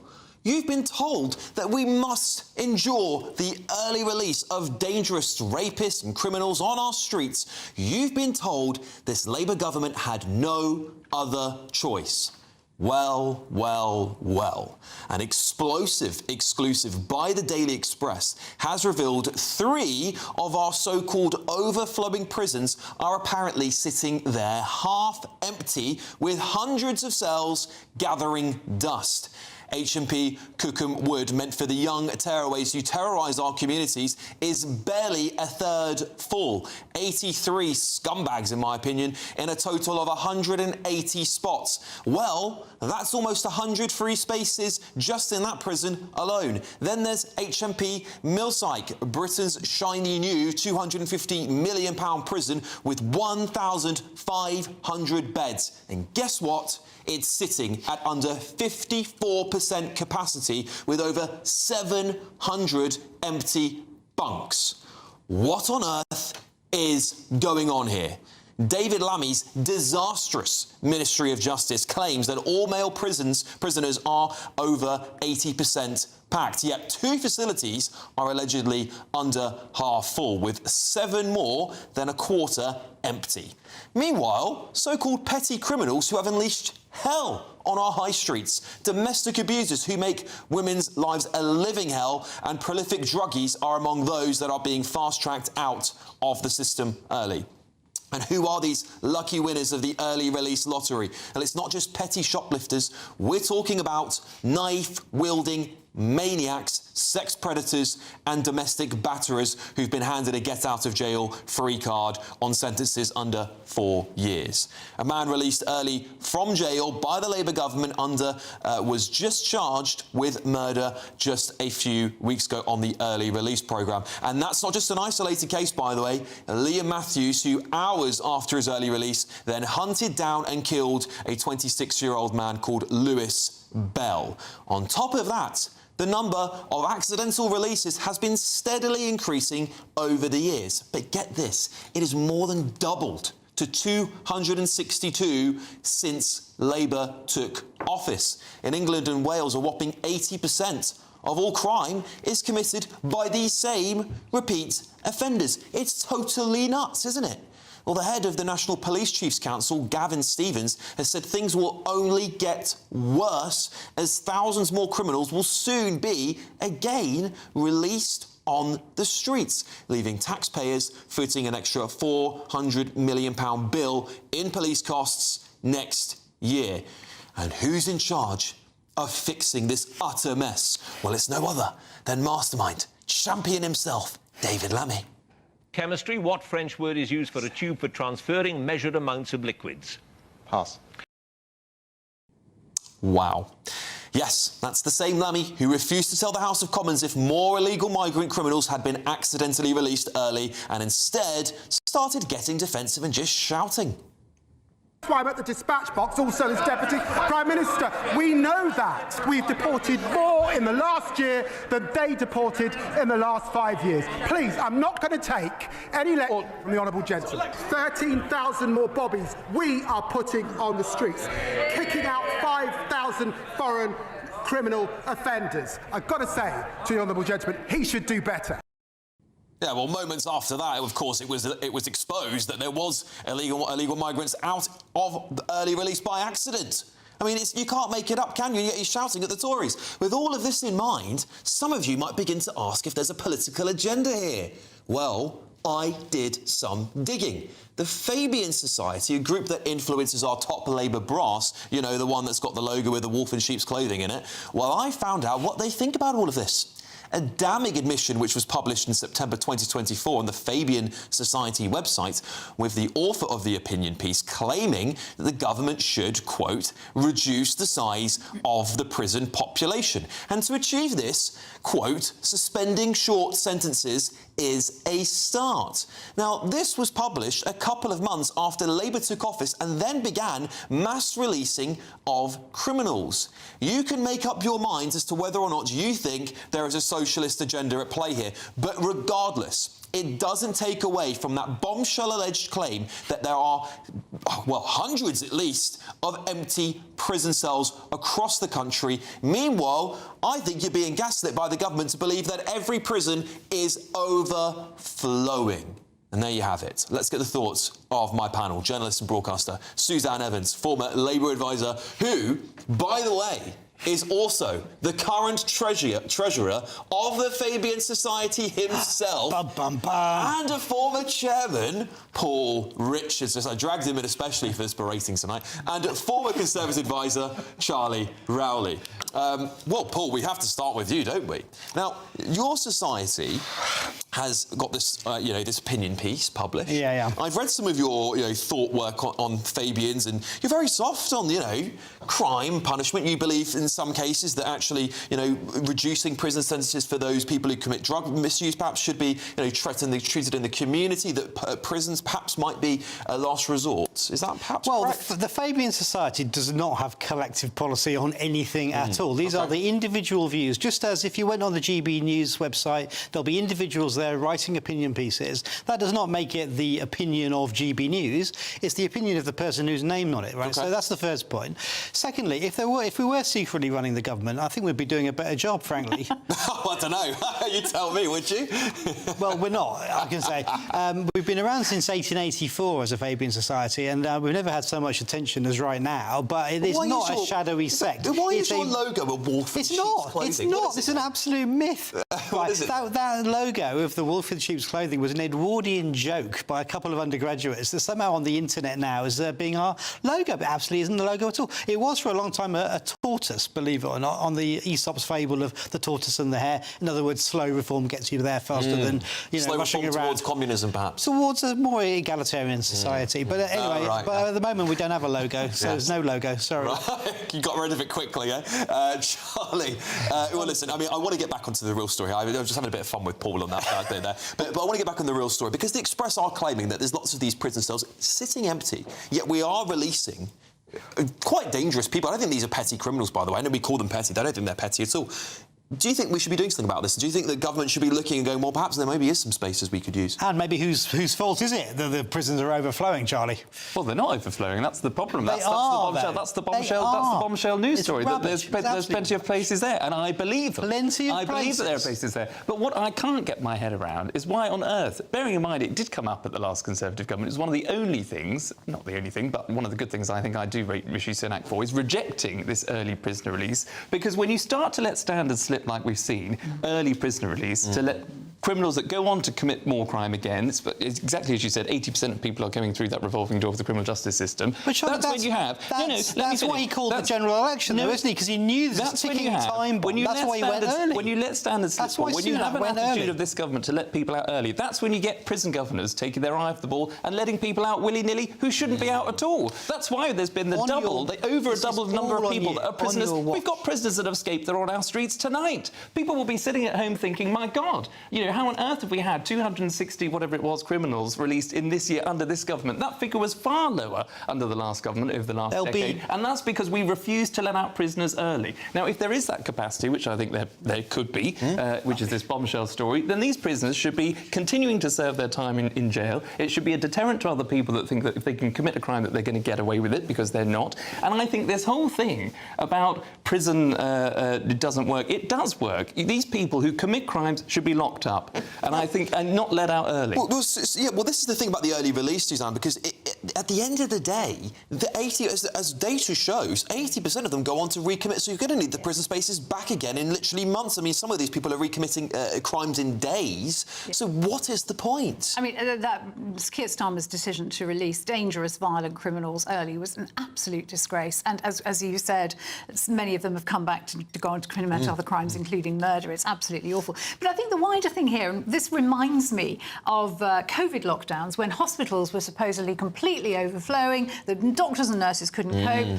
and yet there they were, all doing dances on TikTok. And you remember there was one woman who went into her local A&E and found it was empty, and then they prosecuted her for breaking the lockdown rules or whatever it might be. There are lies, damned lies, and political lies. And this is what I find really hard, not just from this government, but from the former Conservative government too. We do not know what the truth is. They are not telling us the truth. They tell us prisons are overcrowded. The Daily Express proves that's not true. They said hospitals were completely operating at capacity and everybody was dead on their feet. It wasn't true. And, I just hate the way in which we're hoodwinked all the time. We don't know who to believe. Political parties, there's this constant punch and judy. One party says something, the other party says the other. And the innocent voter, desperately trying to make sense of it all, doesn't know who to believe. And you'd hope you could go to BBC Verify, but unfortunately you go to BBC Verify and you'll find that it's completely false anyway, perhaps. Paul, the issue here, and what I was getting at, we're talking about this story, which I think is a very important story, because we're talking about the crisis in our prisons. The Daily Express have got their numbers from somewhere. They don't just make up these numbers, I would have thought. I certainly hope not. Regardless, though, 80% capacity, that's still not full capacity. Why are we releasing people? Is there a political agenda? Because I know, listen, I have worked within the Labour Party myself, Paul, so I can speak from experience and know that Labour people in general are soft on crime. They think rehabilitation is a better idea than locking people up, and we can't deny it, Paul. Well, there will be nurses off shift tonight watching this. There'll be prison officers who've just come off shift watching this tonight who know full well that their services are absolutely at capacity. They will be coming home in tears of frustration because they can't do the job they want to, because the overflowing prisons and the absolutely squeezed NHS is at capacity. So let's ask them. Let's get them to come in and when we talk about NHS capacity, but we've got 30,000 doctors waiting to be trained in this country, and it doesn't make sense, does it? Help me make it make sense, everybody, because I don't get it anymore. Well, I think you're right. But look, let's ask actually the victims of crimes here, who, when they see their perpetrator released early, popping champagne corks on their early release, turning up to a Lamborghini that's been picking them up, cheering, shouting, "Thank you, Keir Starmer, for letting them out early." What do you think that says? What message that says to victims? You can't have that both ways. That was a result of the fact that the prisons were overflowing. That was the fact that your government decided it was a Labour choice. Political decision. We don't want them out on the streets, you know, for fun. It's because the prisons are so full they have to be released. Well, look, sorry, you can't release... They kept Lucy Letbury in jail for doing absolutely nothing, basically, yet they let out violent she rapists. Did encourage people to burn down a hotel. No, she didn't. She encouraged people to burn down a hotel, and that's why she went... And she admitted it, and she went to jail. Not as dangerous as somebody who is a rapist who was let out on the street. Agreed, but she still committed a crime. So it was ridiculous. It was disgraceful, and frankly, Keir Starmer letting out people who went on to murder. I'm sorry. Blood on their Two-tier Keir. That's what it's all about. Well, there you go. There you go. Well, listen, I'm going to read out the Ministry of Justice claims about this story. This is not true at all, and that all male prisons are over 80% capacity. We also contacted Paul Society, the Fabian Society, and they wanted to make it clear that the article mentioned is an opinion piece on their website that isn't necessarily reflective of Fabian Society views. The Fabian Society is home to open, wide-ranging debate and conversation. In response to the news of Brahim Kadur Sharif's rearrest, the Deputy Prime Minister David Lammy said this: "We inherited a prison system in crisis, and I'm appalled at the rate of releases in error this is causing. I'm determined to grip this problem. That is why I've ordered new tough release checks, commissioned an independent investigation into systemic failures, and begun overhauling archaic paper-based systems still used in some prisons." Well, there you have it, everybody. You can make your own minds up. Time for our great British giveaway now. It's one thing we can't re-release. It's Christmas. It happens every year. And if you're starting to feel festive, how about Christmas on us? Hey, that sounds good. That's 40 grand in cash spent on your Christmas of your dreams, £1 grand to spend on Christmas lunch from your favourite supermarket, and a GB News festive goodie bag. Here's all the details you'll need. You could win your entire Christmas on us this year, all magically delivered to you in time for the big day. There's cash, £30,000 in tax-free cash to make your new year go with a bang. There's also a further £10,000 to spend on all the gifts. We've also got Christmas lunch for you, with £1,000 in vouchers to spend at your favourite supermarket. And finally, a festive GB News goodie bag, so there's something for everyone under the tree. For another chance to win, text WIN to 63225. One entry costs £2.50 plus one standard network rate message.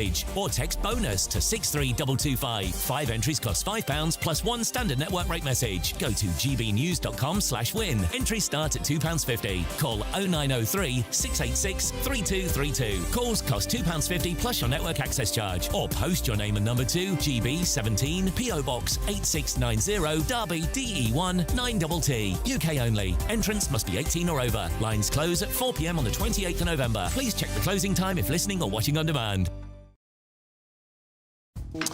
All right, coming up, I just saw some very interesting news regarding David Lammy, and I'll maybe read it out. If you stay with us, it's really fun. You'll hear it in just hear it after the break. But coming up. Well, good morning, Smoothies. How are you? Adol Ray here. Yes, good morning, presenter Adol Ray has been hauled in by bosses after backing Sharia law and pressing a poor pensioner, of course a veteran, on live TV. That's next. This is Alex Armstrong Tonight, only on GB News.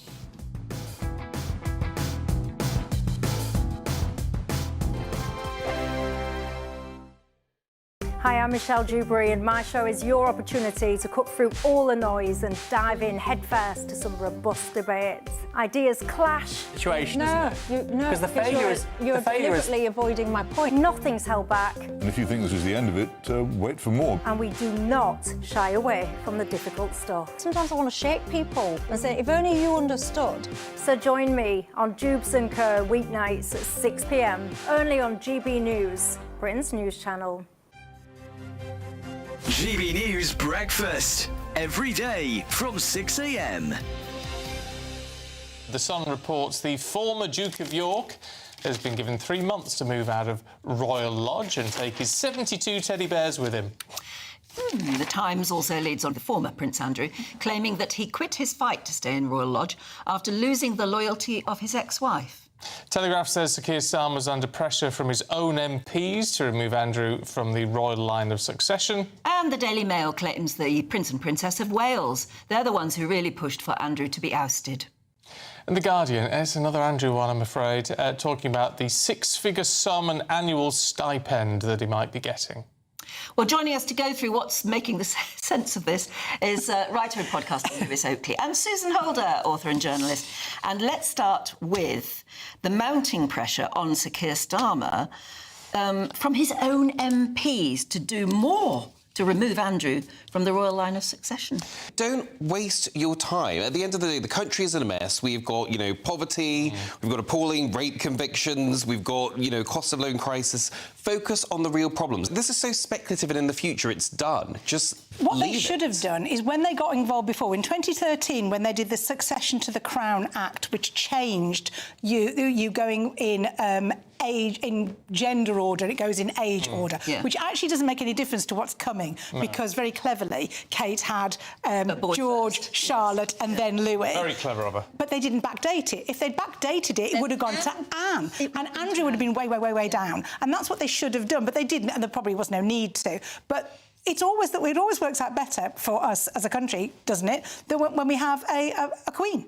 So actually, yeah, we're very good with Queen. Elizabeth I, Victoria, Elizabeth II. GB News, the People's Channel. Westminster's full of talk, but out here, it's the real world. Am I allowed to talk now? No, that's it.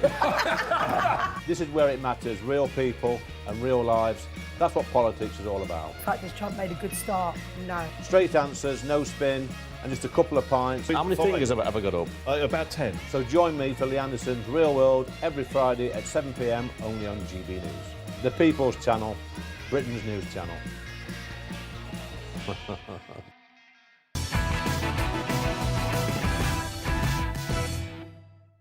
Welcome back, everybody. Now, of course, there's lots of questions asked today, isn't there? Because many people are saying we've let down our veterans, and that's off the back of a Good Morning Britain, of course, host Adil Ray, who just come out of praising the virtues of Sharia law, by the way, then interviewed a wonderful, brilliant veteran named Alec this week.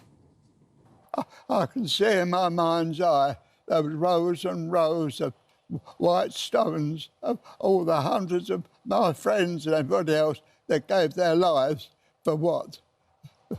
The country of today. No, I'm sorry. The sacrifice wasn't worth the result that it is now. Well, after that very emotional statement, he pressed Alec further. What do you mean by that, though, at this point?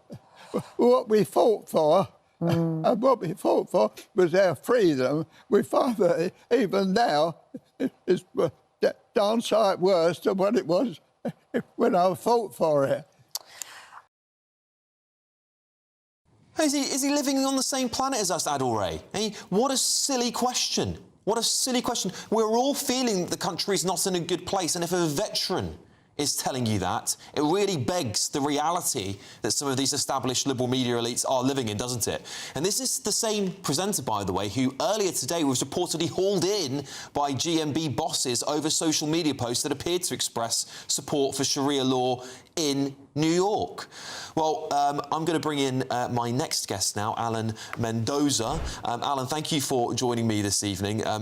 listen, I was really angry when I saw that interview, because that veteran obviously comes from 100 years of experience, and if he's telling me that he doesn't feel the country's as good as it was and worth fighting for anymore. And by the way, I have spoken to a veteran who came here a year ago into GB News who said exactly the same thing. So he's not alone, Alec, is he?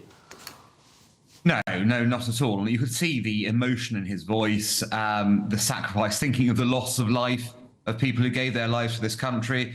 And for what? Now, obviously, I think it was a moment, the emotion of the moment that got to him. But he's broadly right, isn't he? If we look around, things are going very badly wrong. This is not a country that veterans of previous conflicts would recognise, even of comparatively recent conflicts. Things have gone downhill very, very quickly. And I think he was expressing that for a lot of people, wasn't he? Yes, I certainly agree with you. And listen, Alan, the thing is as well, it comes off the back of Adil Ray, of course, being caught in the spotlight over his comments around Sharia law. And many people will then be asking, well, actually, perhaps you do think this is a good time. If you think things like Sharia law are positive, and you're talking about the back of Mamdani winning in New York, who, again, many people have expressed concern about him, potentially wanting to bring some sort of Sharia law in. And we're seeing Sharia courts pop up all over the United Kingdom. Maybe Adil Ray thinks it's a good time for Britain, but most British people don't seem to think that's the case. No, I don't think many British people are going to agree that Sharia law is a positive. I don't think women are going to think Sharia law is a positive. I don't think sexual minorities are going to think Sharia law is a positive. I don't think religious minorities are going to think that Sharia law is in any way a positive. So what he was doing praising Sharia law is quite extraordinary. It seems to be a version of Sharia law that lives rent-free in his head that has no relationship to reality. And I think, obviously, once we look at the sort of the lived experience of those who have been under Sharia law, it's no surprise that they try and flee countries that have it to places that don't. And the most offensive thing of all, I think, actually, is to think of the following. He said Sharia law, has basis of social justice, welfare, sort of things that with charity, things that we understand from the Judeo-Christian values that form the West. Where does he think he's living? Does he not think we've had 2,500 years of living these ideas way before Islam was even an idea in someone's head? This is grossly offensive to all people, I think. Yes, and Alan, is it the case that it's these established media elites, these liberal media elites, that live in this completely detached reality? Because I see it from the left all the time. They say London isn't bad, it's a great place to live, that crime isn't soaring. It's sort of this distortion reality field. Is this a problem with the media elite? Yes, I mean, look, there is a sort of self-perpetuating circle, isn't it? The people who live together, eat together, kind of socialise together, they're the people who we see on TV channels, on the mainstream, on a regular basis. For them, it probably is great. They see each other the whole time. They're not, living in real London. They're not seeing the reality of what's happening. And so, look, I give it to him. If he thinks London's great, good luck to him. He's got a view, but I suspect most Londoners do not agree with him. Certainly this Londoner doesn't agree with him. And I think, we all think London's going to get worse rather than better. And we're not seeing any positivity of the kind that he's suggesting. So again, what planet is he living on? I totally agree with you. Dr. Alan Mendoza, Executive Director of the Henry Jackson Society, thank you so much for joining me, giving your opinion on this, bombshell story, really, about Adil Ray. Paul, I'll come to you briefly, if you don't mind, because, I think there is an issue with the left. I think the left are completely detached from reality of most Brits in this country. Do you agree with that? I've never heard of Adil Ray. I had to ask Suzanne who. Be devastating. I had to ask Suzanne who he was. The idea that we're all dining together. Apparently, we're all part of some sort of cosy club. I've literally never heard of him, and I would disagree with him on the idea that Sharia law is superior to British law, because it's not. Okay, Charlie. Well, absolutely. And look, I think Alan was brilliant there and summed it up perfectly. And Alec, you bet your house that Alec would rush to defend this country again if he could at the grand old age of 102. And we all know what he meant, where, you see, he defended this country, and yet you see thousands upon thousands of people who are illegally coming into this country, where you're seeing crime on the up, where you're seeing Palestinian flags flown every weekend, which is not a British flag, where people worry about, what does this government stand for? Where is this country going? Crime is up, taxing pensioners. That is not the Britain that man put his life on the line to defend all our freedoms for. And he is absolutely right in what he says, which is why he should be lauded in the way that he does. And Adil Ray, I think, is fundamentally wrong, and most people would agree with that. Totally agree. I mean, Alec was absolutely wonderful. However, and you're not going to like this, I'm going to stand up for Adil Ray. When Alex said, you know, this country wasn't worth the sacrifice, yes, I agree. We all know what he meant. But the job of a broadcaster is to question people. And I think there's an obvious follow-up question to that. And that was, well, what do you mean? And that's what Adil Ray did. So I'm going to stand up for him. Fair enough. And, well, listen, GB News has contacted both ITV and Adil Ray's representatives, and we are waiting a response. We'll bring that to you as soon as we have it. Coming up next, the newspapers have dropped, and the Daily Mail is leading with this. Boris's blast at arrogant Nick Robinson for claiming bias route is an anti-BBC plot. What a headline, eh? This is Alex Armstrong Tonight. We'll be digging into that next. I forecast a perfect holiday in the sun. Weather looking good then? For sure, and no worries about our travel insurance. All Clear Travel Insurance sponsors GB News Travel Destinations Forecast. Heavy thundery rain is heading towards parts of Spain and Portugal as we go into next week. But before that, the heavy thundery downpours across the Balearics through today, now heading eastwards across into parts of the central Med and going to affect Italy as we go through tomorrow, could cause some impacts. Further west, turning drier, albeit across western parts of Portugal and Spain. A front is going to be moving in, and this could bring some downpours as we go through next week. Otherwise, a lot of dry weather for many. All Clear Travel Insurance sponsors GB News Travel Destinations Forecast. Hello there, good evening. Welcome to your GB News weather update from the Met Office.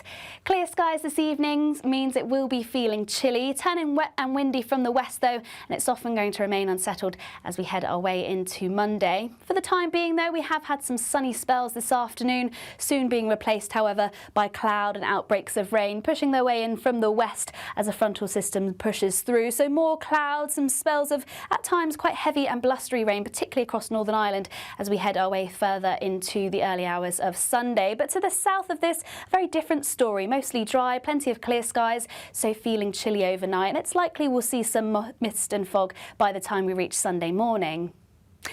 Now, there is going to be some unsettled weather for the second half of the weekend. Mostly cloudy across Scotland, some spells of rain at times, particularly in the west where it could be quite heavy and blustery. But most of the rain will have cleared Northern Ireland through the early hours of the morning, though we can't rule out some showers around coastal areas.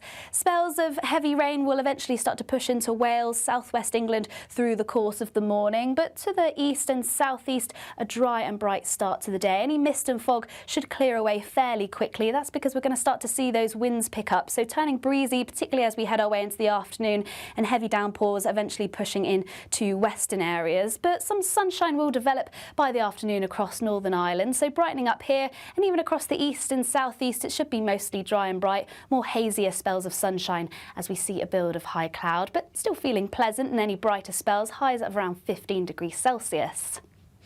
Further spells of rain heading our way into Monday, pushing into Northern Ireland, Northern England and southern Scotland. Also a second band of heavy rain starting to push in from the south. Elsewhere, there will be some bright and sunny spells, though once again we can't rule out some showers.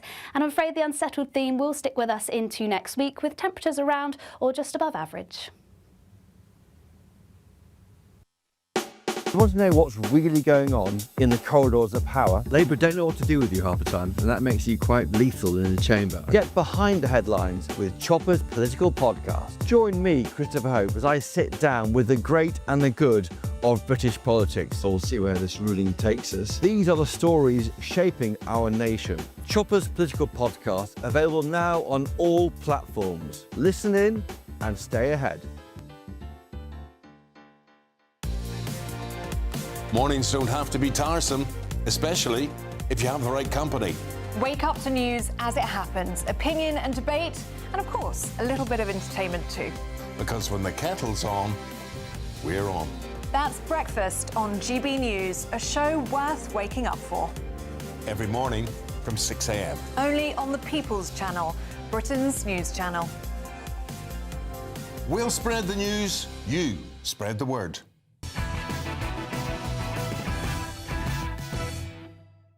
Welcome back to Alex Armstrong tonight. I've got all your pages, front news pages, by the way, hot off the press. Should we go through them together? The Telegraph, they are leading on this, if I can find my remote. There we go. BBC to say sorry for doctored Trump speech. Is it going to be enough? The Mail, Boris's blast at arrogant Nick Robinson for claiming bias row is anti-BBC plot. The Sunday Times, BBC's apology for doctoring Trump speech. You can see a theme here, can't you?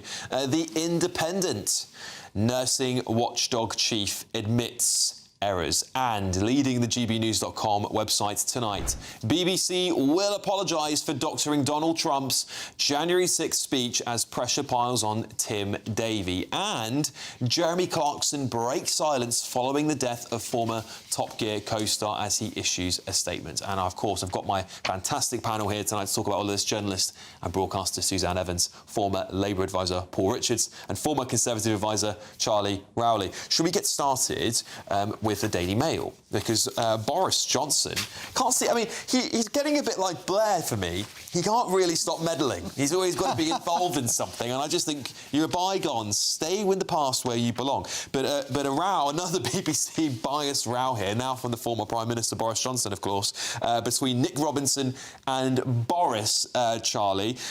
Nick Robinson's remarks, I'm just reading this here. The row of BBC bias deepened last night after two of its leading presenters claimed that airing concerns about its coverage was part of a political campaign to destroy the corporation. Of course, Boris has blasted them as arrogant. What do you make of that? Well, I think it is total nonsense. I think, I'm sure, if I'm not mistaken, Boris and Nick Robinson are all Oxford, not classmates necessarily, but I think they're in the same cohort. So I wouldn't be surprised if there's lots of history between the two of them. But I think, look, the BBC get attacked from both sides, whether it's the left or the right.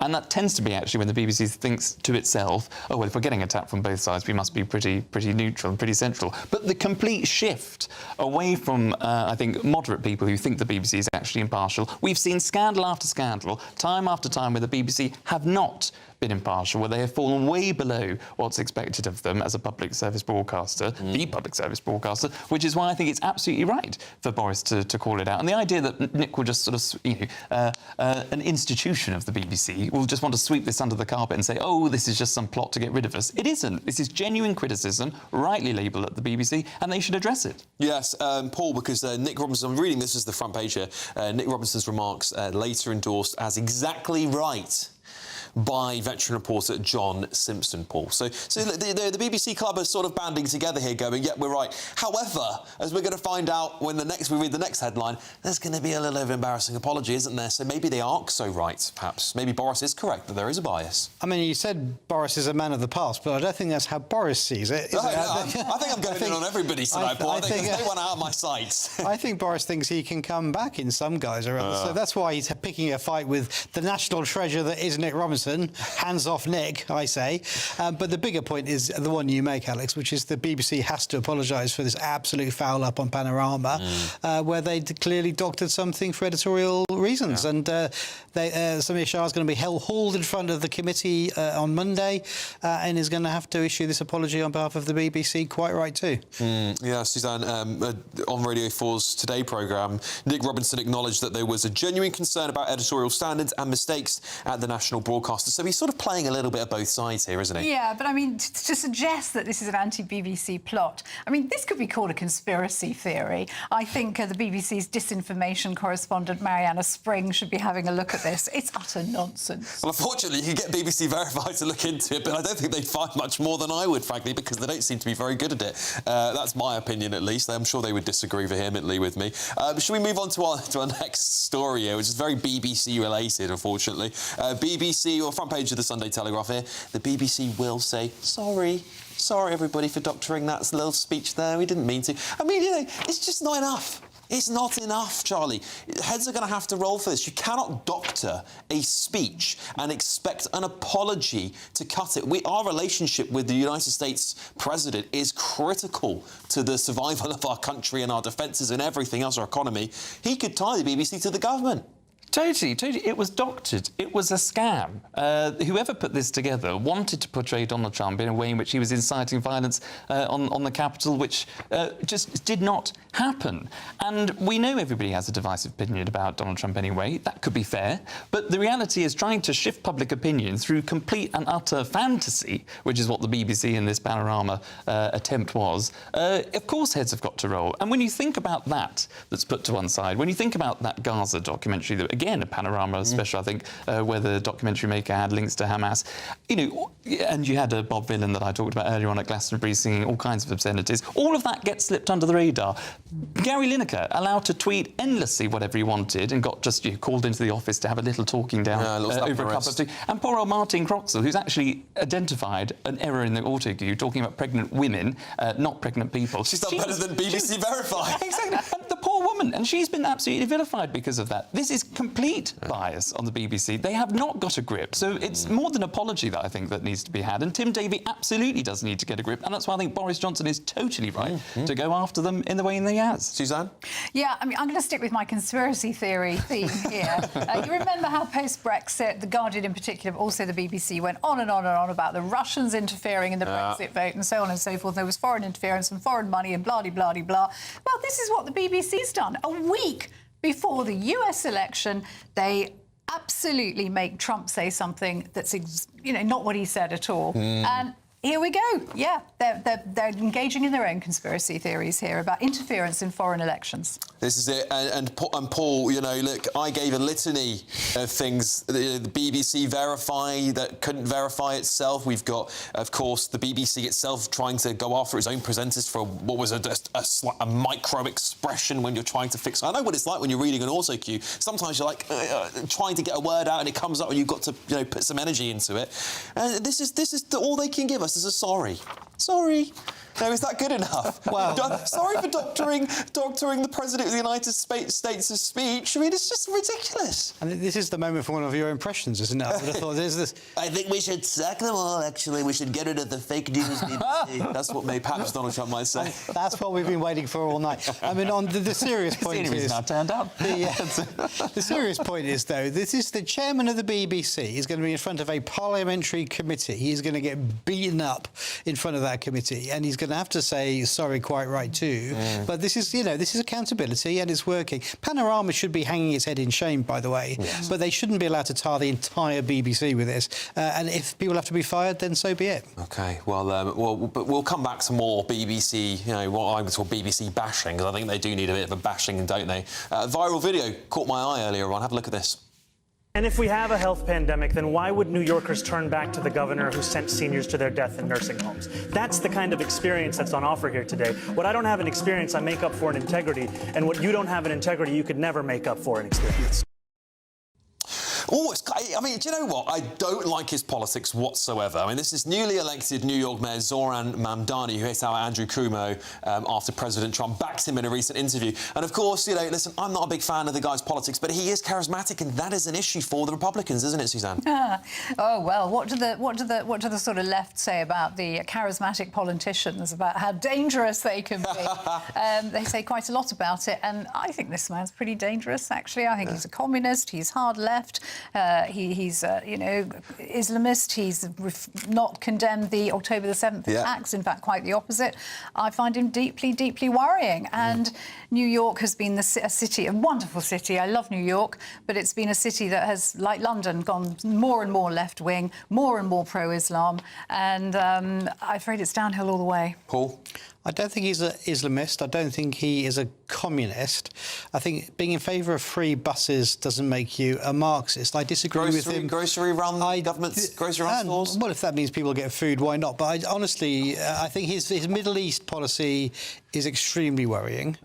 OK, but then again, he's not in part of the Middle East peace process, is he? He's running a big city. Good luck to him. Thank God for that. All right, well, listen, we'll come back to more on Mamdani, I'm sure, over the next couple of hours. But more front pages are dropping in. The Mirror is leading on this. Medals for nuke test heroes. There you go. This is Alex Armstrong tonight, only on GB News.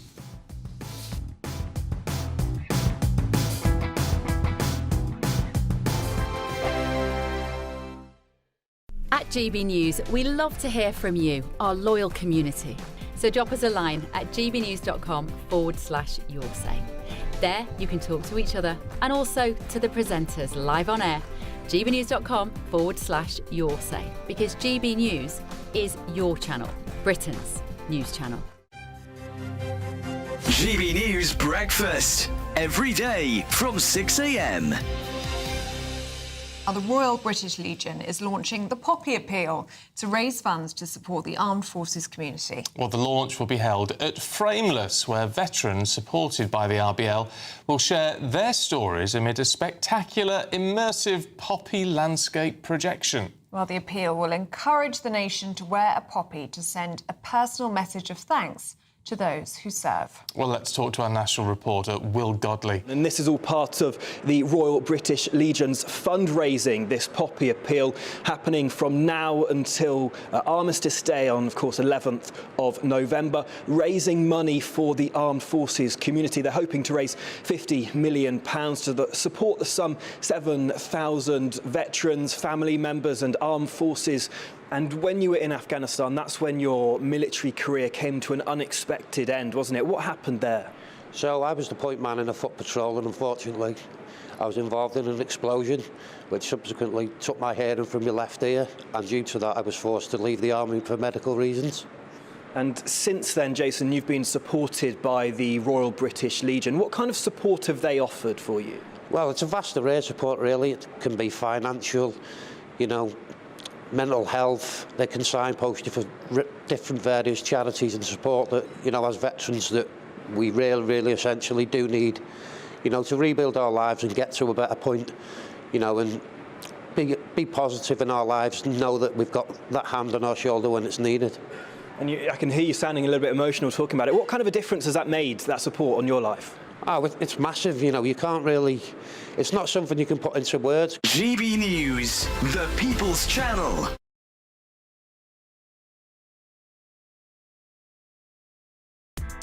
Join me, Nana Okoye, for an informative, interactive news programme with a difference. It's fun. No, he didn't say that, though. I'm so surprised. I think there's an element of truth to that. Join me from 3 p.m. every weekend, only on GB News, Britain's news channel. In the GB Newsroom, we bring you the news as it happens. With our team of dedicated journalists across the UK, we're ready to keep you up to date with what's happening every half an hour, every single day. Bulletins here on GB News, the People's Channel, Britain's news channel.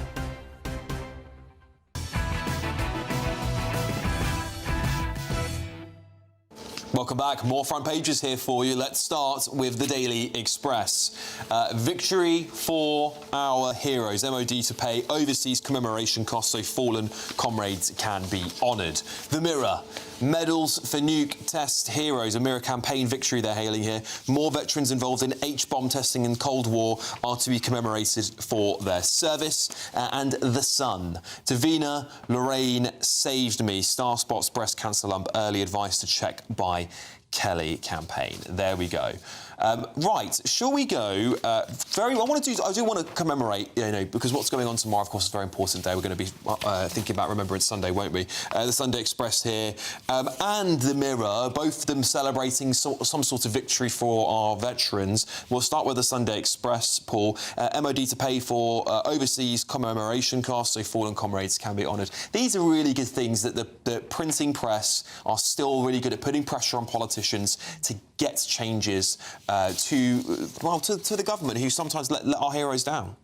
I think governments that respond to campaigns like this are doing us all a great service, and obviously the news is being played out in time for Remembrance Sunday tomorrow, of course, but it's really good news for those involved, and particularly the troops that went through the nuclear testing, who were almost like guinea pigs, put in front of these testing weapons going off in the South Pacific, are finally getting recognised with a medal, quite right too, and I just think it's just really good news. Yes, and Suzanne, this is the Sunday Express been running these campaigns almost yearly. I remember last year there was a big campaign to get veterans to be able to go to the D-Day commemorations, and the Sunday Express did a good job. We got as many veterans here as possible to try and put pressure on the government, who were sort of umming and ahhing over whether they were going to pay the costs. It seems now that the MOD is committed to doing that, which is great news. It is indeed. And of course, there are so few of them left now. We really need to continually be reminded of this. You know, I always despair when I see so few people wearing poppies when I'm walking around London.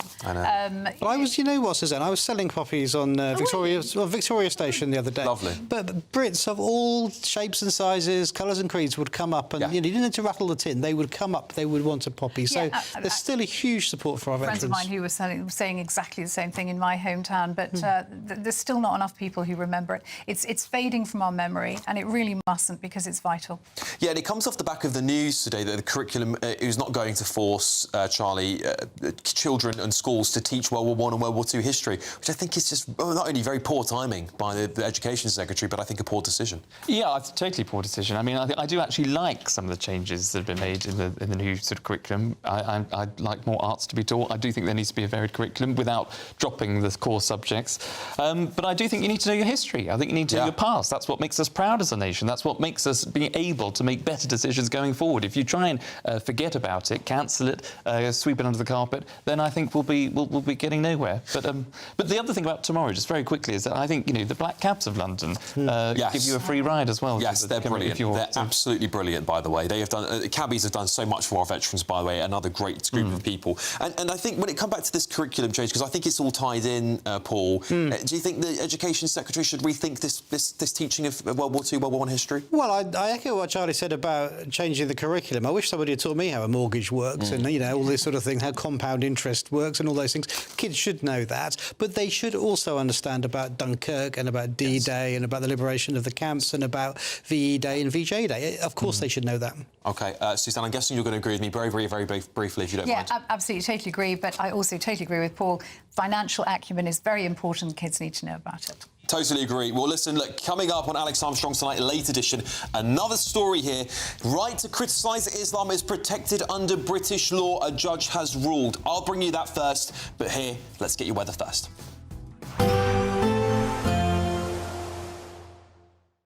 Expect warm spells with the odd rude interruption. Box Boilers sponsors the weather on GB News. Hello there, good evening. Welcome to your GB News weather update from the Met Office. Clear skies this evening means it will be feeling chilly, turning wet and windy from the west though, and it's often going to remain unsettled as we head our way into Monday. For the time being though, we have had some sunny spells this afternoon, soon being replaced however by cloud and outbreaks of rain, pushing their way in from the west as a frontal system pushes through. So more clouds, some spells of at times quite heavy and blustery rain, particularly across Northern Ireland as we head our way further into the early hours of Sunday. But to the south of this, a very different story. Mostly dry, plenty of clear skies, so feeling chilly overnight. And it's likely we'll see some mist and fog by the time we reach Sunday morning. Now, there is going to be some unsettled weather for the second half of the weekend. Mostly cloudy across Scotland, some spells of rain at times, particularly in the west where it could be quite heavy and blustery. But most of the rain will have cleared Northern Ireland through the early hours of the morning, though we can't rule out some showers around coastal areas. Spells of heavy rain will eventually start to push into Wales, southwest England through the course of the morning. But to the east and southeast, a dry and bright start to the day. Any mist and fog should clear away fairly quickly. That's because we're going to start to see those winds pick up, so turning breezy, particularly as we head our way into the afternoon, and heavy downpours eventually pushing in to western areas. But some sunshine will develop by the afternoon across Northern Ireland, so brightening up here and even across the east and southeast. It should be mostly dry and bright, more hazier spells of sunshine as we see a build of high cloud, but still feeling pleasant, and any brighter spells, highs of around 15 degrees Celsius. Further spells of rain heading our way into Monday, pushing into Northern Ireland, Northern England and southern Scotland. Also a second band of heavy rain starting to push in from the south. Elsewhere, there will be some bright and sunny spells, though once again we can't rule out some showers. And I'm afraid the unsettled theme will stick with us into next week, with temperatures around or just above average. Expect warm spells with the odd rude interruption. Box Boilers sponsors the weather on GB News. On the front page of The Telegraph this evening, you have the right to criticise Islam and is protected under British law, a judge has ruled. We'll be digging into that. That is massive consequences there potentially for the criticism of Islam and Islamophobia in Britain. Labour MPs are apparently in revolt again. When will they stop revolting? David Lammy supposedly warned the Prime Minister about all his overseas trips. He's obviously been dubbed Never Hear Keir, hasn't he?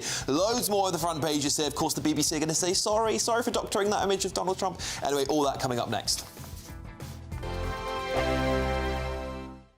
You could win your entire Christmas on us this year, all magically delivered to you in time for the big day. There's cash, £30,000 in tax-free cash to make your new year go with a bang. There's also a further £10,000 to spend on all the gifts. We've also got Christmas lunch for you, with £1,000 in vouchers to spend at your favourite supermarket. And finally, a festive GB News goodie bag, so there's something for everyone under the tree. For another chance to win, text WIN to 63225. One entry costs £2.50 plus one standard network rate message.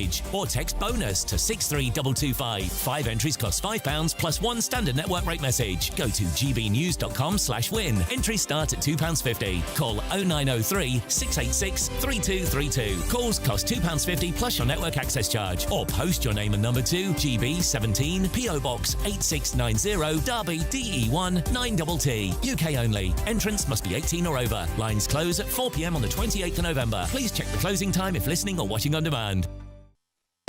You want to know what's really going on in the corridors of power? Labour don't know what to do with you half the time, and that makes you quite lethal in the chamber. Get behind the headlines with Chopper's political podcast. Join me, Christopher Hope, as I sit down with the great and the good of British politics. We'll see where this ruling takes us. These are the stories shaping our nation. Chopper's political podcast, available now on all platforms. Listen in and stay ahead. In the GB Newsroom, we bring you the news as it happens. With our team of dedicated journalists across the UK, we're ready to keep you up to date with what's happening every half an hour, every single day. Bulletins here on GB News, the People's Channel, Britain's news channel. From the school run to the home run, watch a new show for all of Britain. He can say whatever he wants. A straight-talking show where all voices are heard. And, you know, when are we going to stop talking about smashing the gangs and actually do it? With the stories that matter from every part of our country. There's a bit of a crash landing there for your Chancellor. Bold, fearless and standing up for you. That's me, Martin Daubney, 3 p.m. till 6 p.m, weekdays, here only on GB News. The People's Channel, Britain's news channel. Britain deserves a newsroom that puts the facts and your voice first. Well, and that's what you get on GB News. Lively debates, lively conversation. And we're not afraid to hold power to account. And each other. So join me, Andrew Pierce. And me, Miriam Gates, for Britain's Newsroom, weekdays from 9:30 on GB News. Join me, Nana Akweer, for an informative, interactive news programme with a difference. It's fun. No, he didn't say that, Dave. I'm so surprised. I think there's an element of truth to that. Join me from 3 p.m. every weekend, only on GB News, Britain's news channel.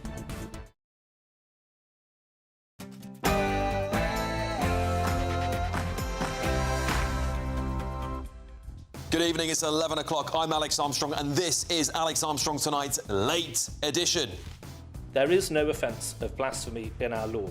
The right to freedom of expression, if it is a right worth having, must include the right to express views that offend, shock, or disturb. Yes.